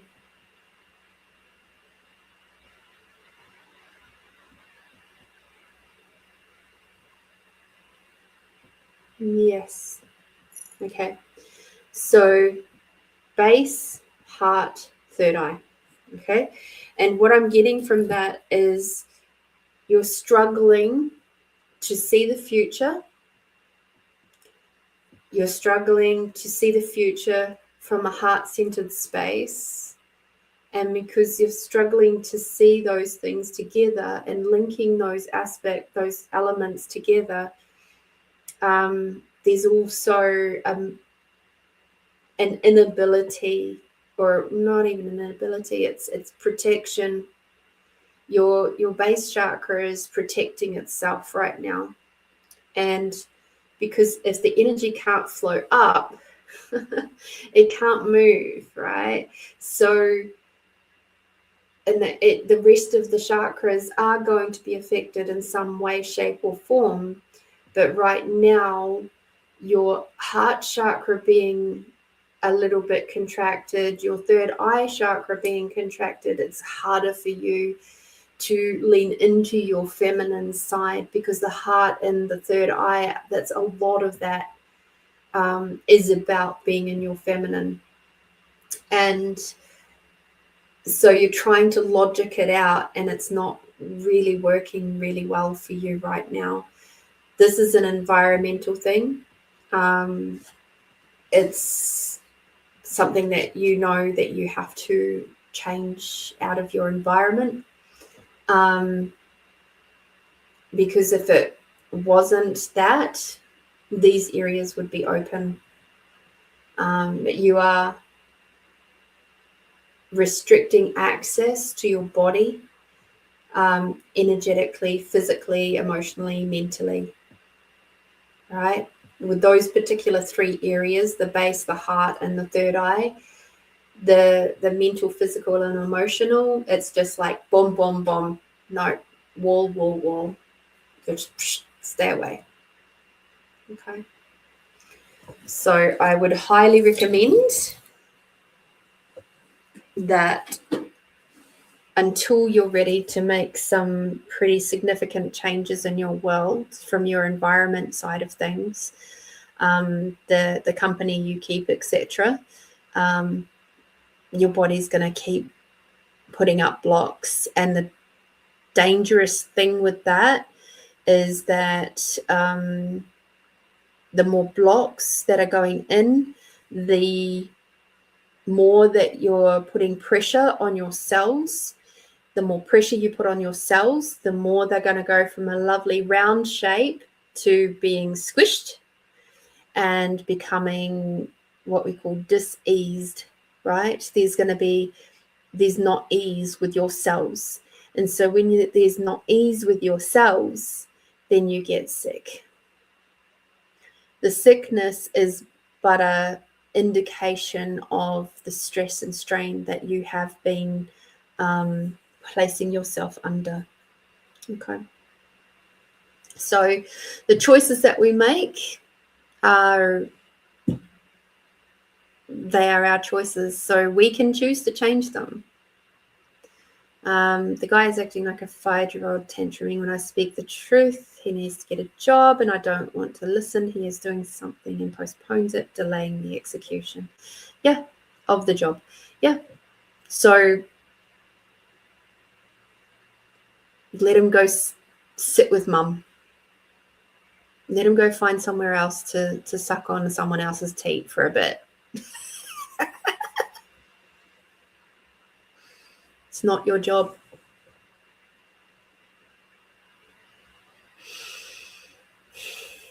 Unfortunately, so many of us very strong women end up with these types of men. And I know that you're learning a lot through this interaction. And for whatever reason, you chose it. You chose when you signed up for your life path thing. That was your thing. That was what you chose. And there's something for you to learn out of this. There's something for you to grow, to be molded, shaped, softened, whatever it might be.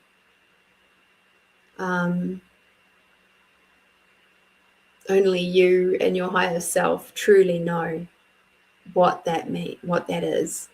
But in the meantime, perhaps it's about standing up for yourself and, quote unquote, being the mean girl. But it's not wrong to stand up for yourself. Okay.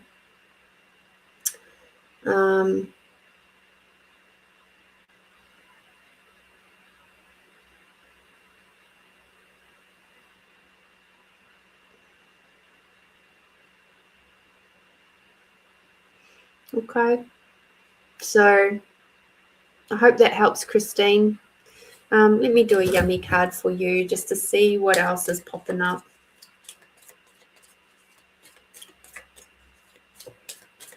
At the moment, what I'm really getting for you is you're in self-protection mode. And so you can open things up. You can be cleansed and cleared. You can open things up for yourself. Going to the beach or out in nature for a period of time and allow nature to contribute to you. However, it's your frequency. It's a frequency of what's around you. And if you don't change that, it's just going to keep clogging back up again. Okay? And getting contracted and going into self-defense mode. All right? Thank you so much for being here, Christine. I wish you the absolute best of luck with everything. And you can only flog a dead horse for so long. Yes, he said I was the bitch, and I just don't want to feel gaslighted and feel like I'm losing my mind. Yeah, I know. It's time to be strong. Stand up for yourself. Stand up for your home. Stand up for your home, because your home doesn't deserve that. Not at all. Okay. So right now I'm getting a great deal of sadness for the home. So perhaps over the weekend, what might really help is, and this is a bit of a curious way to do it, is show your home lots and lots of love. Do it by opening up the doors and windows, letting the air flow through, doing a cleansing, whether you use Palo Santo or white sage for smudging. Do energetic work. If you know a little bit of Reiki, then you can do the Reiki, the Shokugei, on all the walls. You can give it a clean.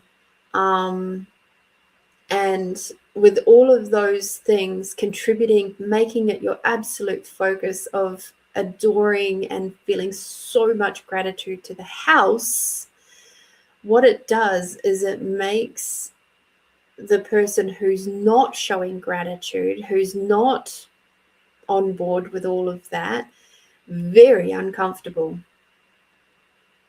So you can energetically help the house to contribute to your overall plan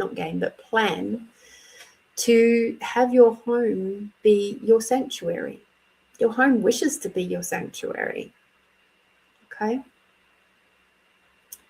And you still might have to be the bitch fully and completely and,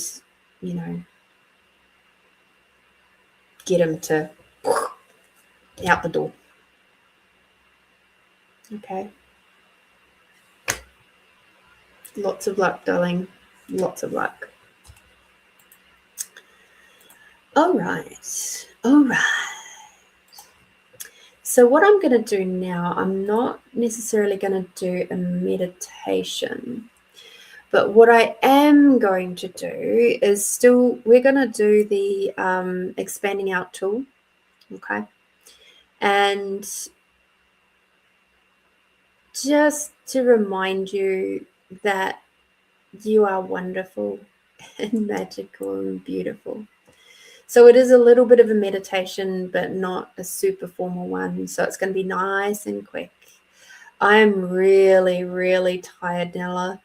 I have been here for 3.5 hours and I really need to go to bed. I have an early start tomorrow. So, and I had an early start this morning.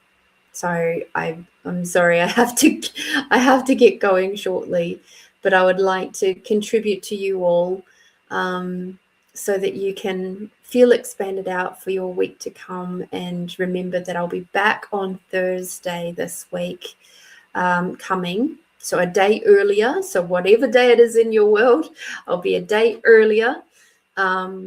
Same time that I am normally, but at 8:05, just on 8 o'clock. I felt the sadness as well. Perhaps the psych is showing up over here in Sweden. Yeah, probably.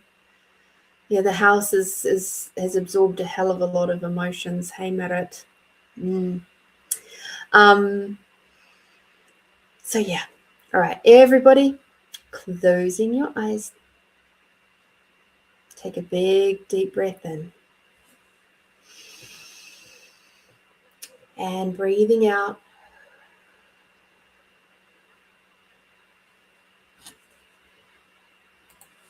Take another big, deep breath in. Bring Mother Earth energy all the way up through your body. Breathing out, bringing Father Sky energy all the way down. Breathing in, bring Mother Earth and the unconditional love all the way up.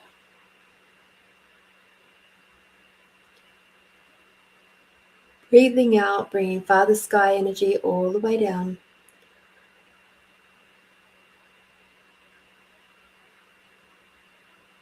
And breathing in, bring Mother Earth, the unconditional love up once again. Breathing out, bringing Father Sky and the gratitude for everything and everyone all the way down.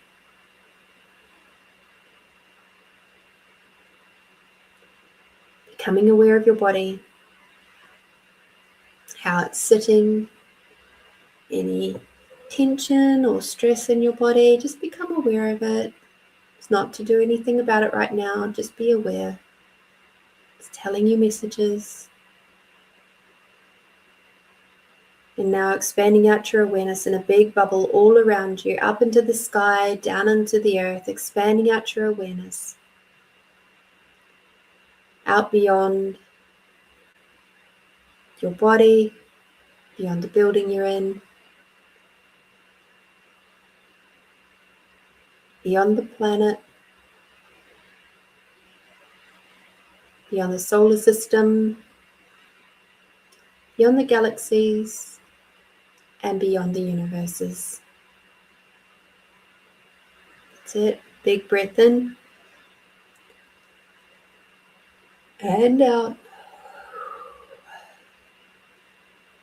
Focusing on your body again.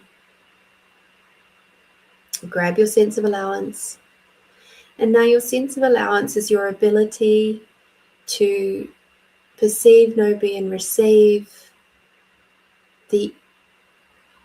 all of the energies that are around you, the thoughts, the feelings, the emotions that are around you every day from no point of view. So instead of feeling like a tight, contracted little pebble at the bottom of a raging river of everybody else's thoughts, feelings, and emotions, and feeling bashed and trashed and bolted around by them, you'll become, as you expand out your allowance beyond your awareness, you become like a lovely, big, fluffy white cloud. that just floats along, and it can see the raging river of everybody else's thoughts, feelings, and emotions, and says, yeah, I see what you are now. You are but energy. And then you get to make the choice whether you float on by or whether you continue to play with that energy. The choice is yours. It's not good or bad, just is. So let's expand out our allowance in a big bubble all around us, with us in the center. Expanding out your allowance up into the sky, down into the earth, the size of your country, the size of the planet, the size of the solar system, the size of the galaxies, the size of the universes, and now this beyond your awareness. Take a big breath in and out.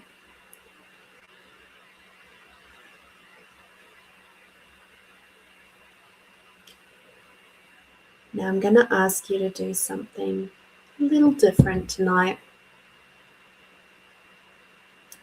I'm going to ask you to imagine your most loved person, the person who you perceive loves you the absolute most, standing before you.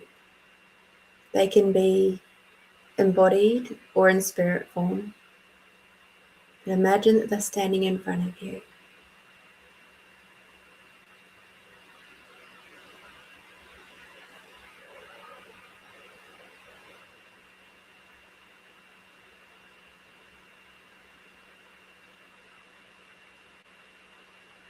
And now as they stand there and you look into their eyes,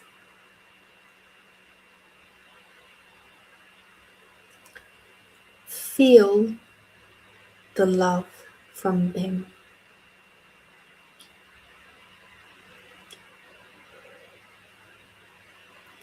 Feel it hit your heart, surround your body,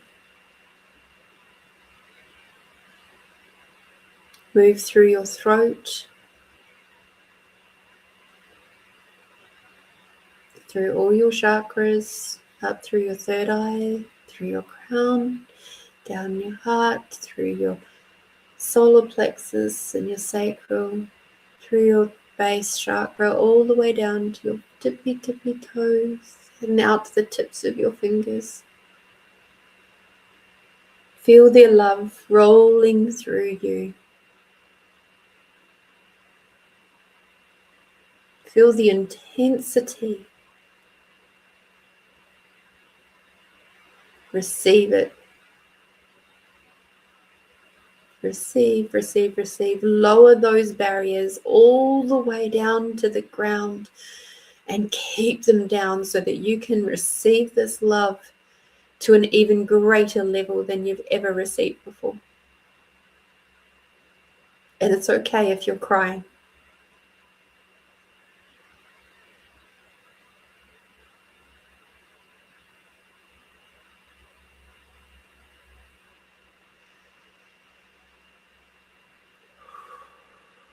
Keep breathing. Keep receiving. Allow their energy, their love, their unconditional love. And if you're lucky enough to have more than one person that loves you like this, with this intense level of unconditional love, the person who has, or person or people that have seen you in all of your shapes and forms, your good, your bad, your ugly, and your awesome moments, and they still show up for you, they still love you with this level of intensity, receive it. Receive it, receive it, receive it, receive it. Let your body tingle and be warm.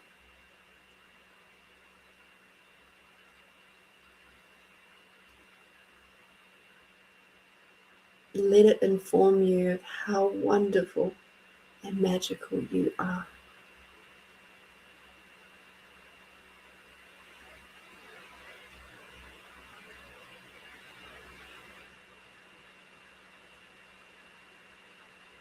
Keep breathing. Nice big deep breaths.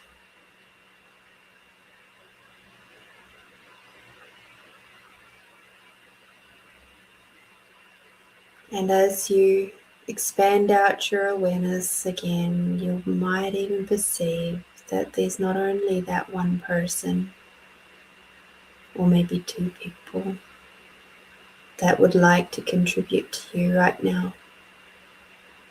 There may be others too that are part of your team, your spirit team. Receive from them too. Receive that level of love and of adoring and kindness and caring. Allow that to inform your body so that it may feel and know unconditional love and caring and support from a cellular level all the way out.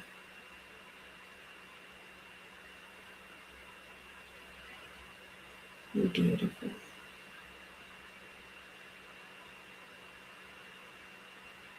And if they wish to come in now and give you a really big hug, let them do that too.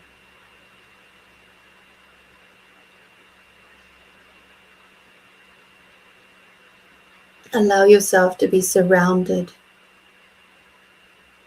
completely surrounded by love. And by adoring, let yourself melt into that.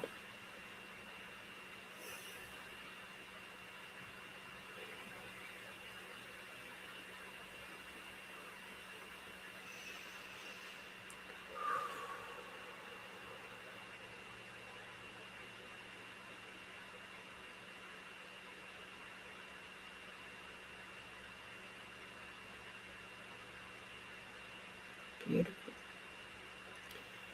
And now as they step away,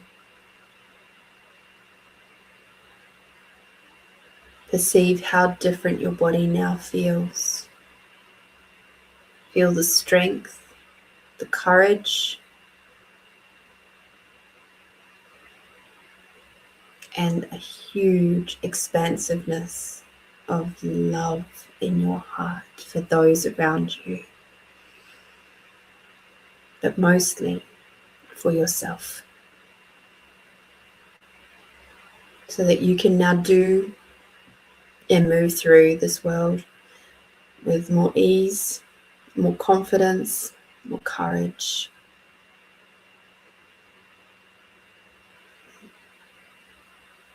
Beautiful. We say thank you, thank you, thank you. It is done, it is done, it is done. To your team, to my team. And one last kiss.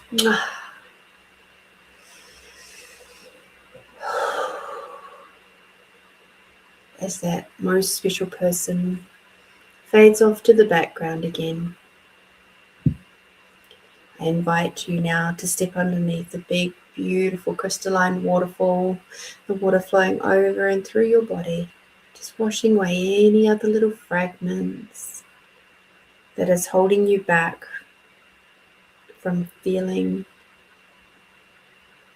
the beauty, the potency, and the expansiveness and the magic that is truly you.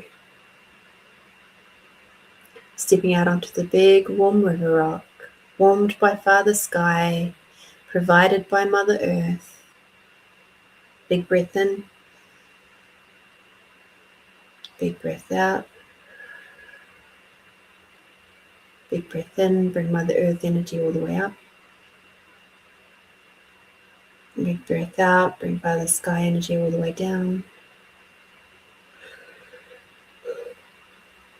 Big breath in, bring Mother Earth and the unconditional love all the way up. And big breath out, bringing Father Sky and the gratitude for everyone and everything all the way down. When you're ready, open your eyes.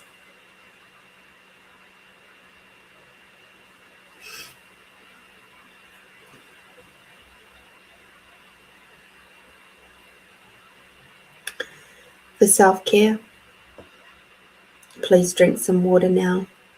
Place a bit of salt in it, preferably Celtic or Himalayan, something like that.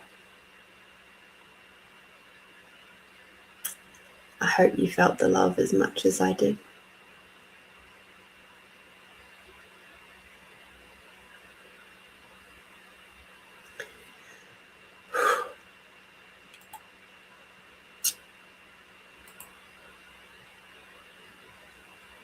And until I see you next Thursday instead of next Friday,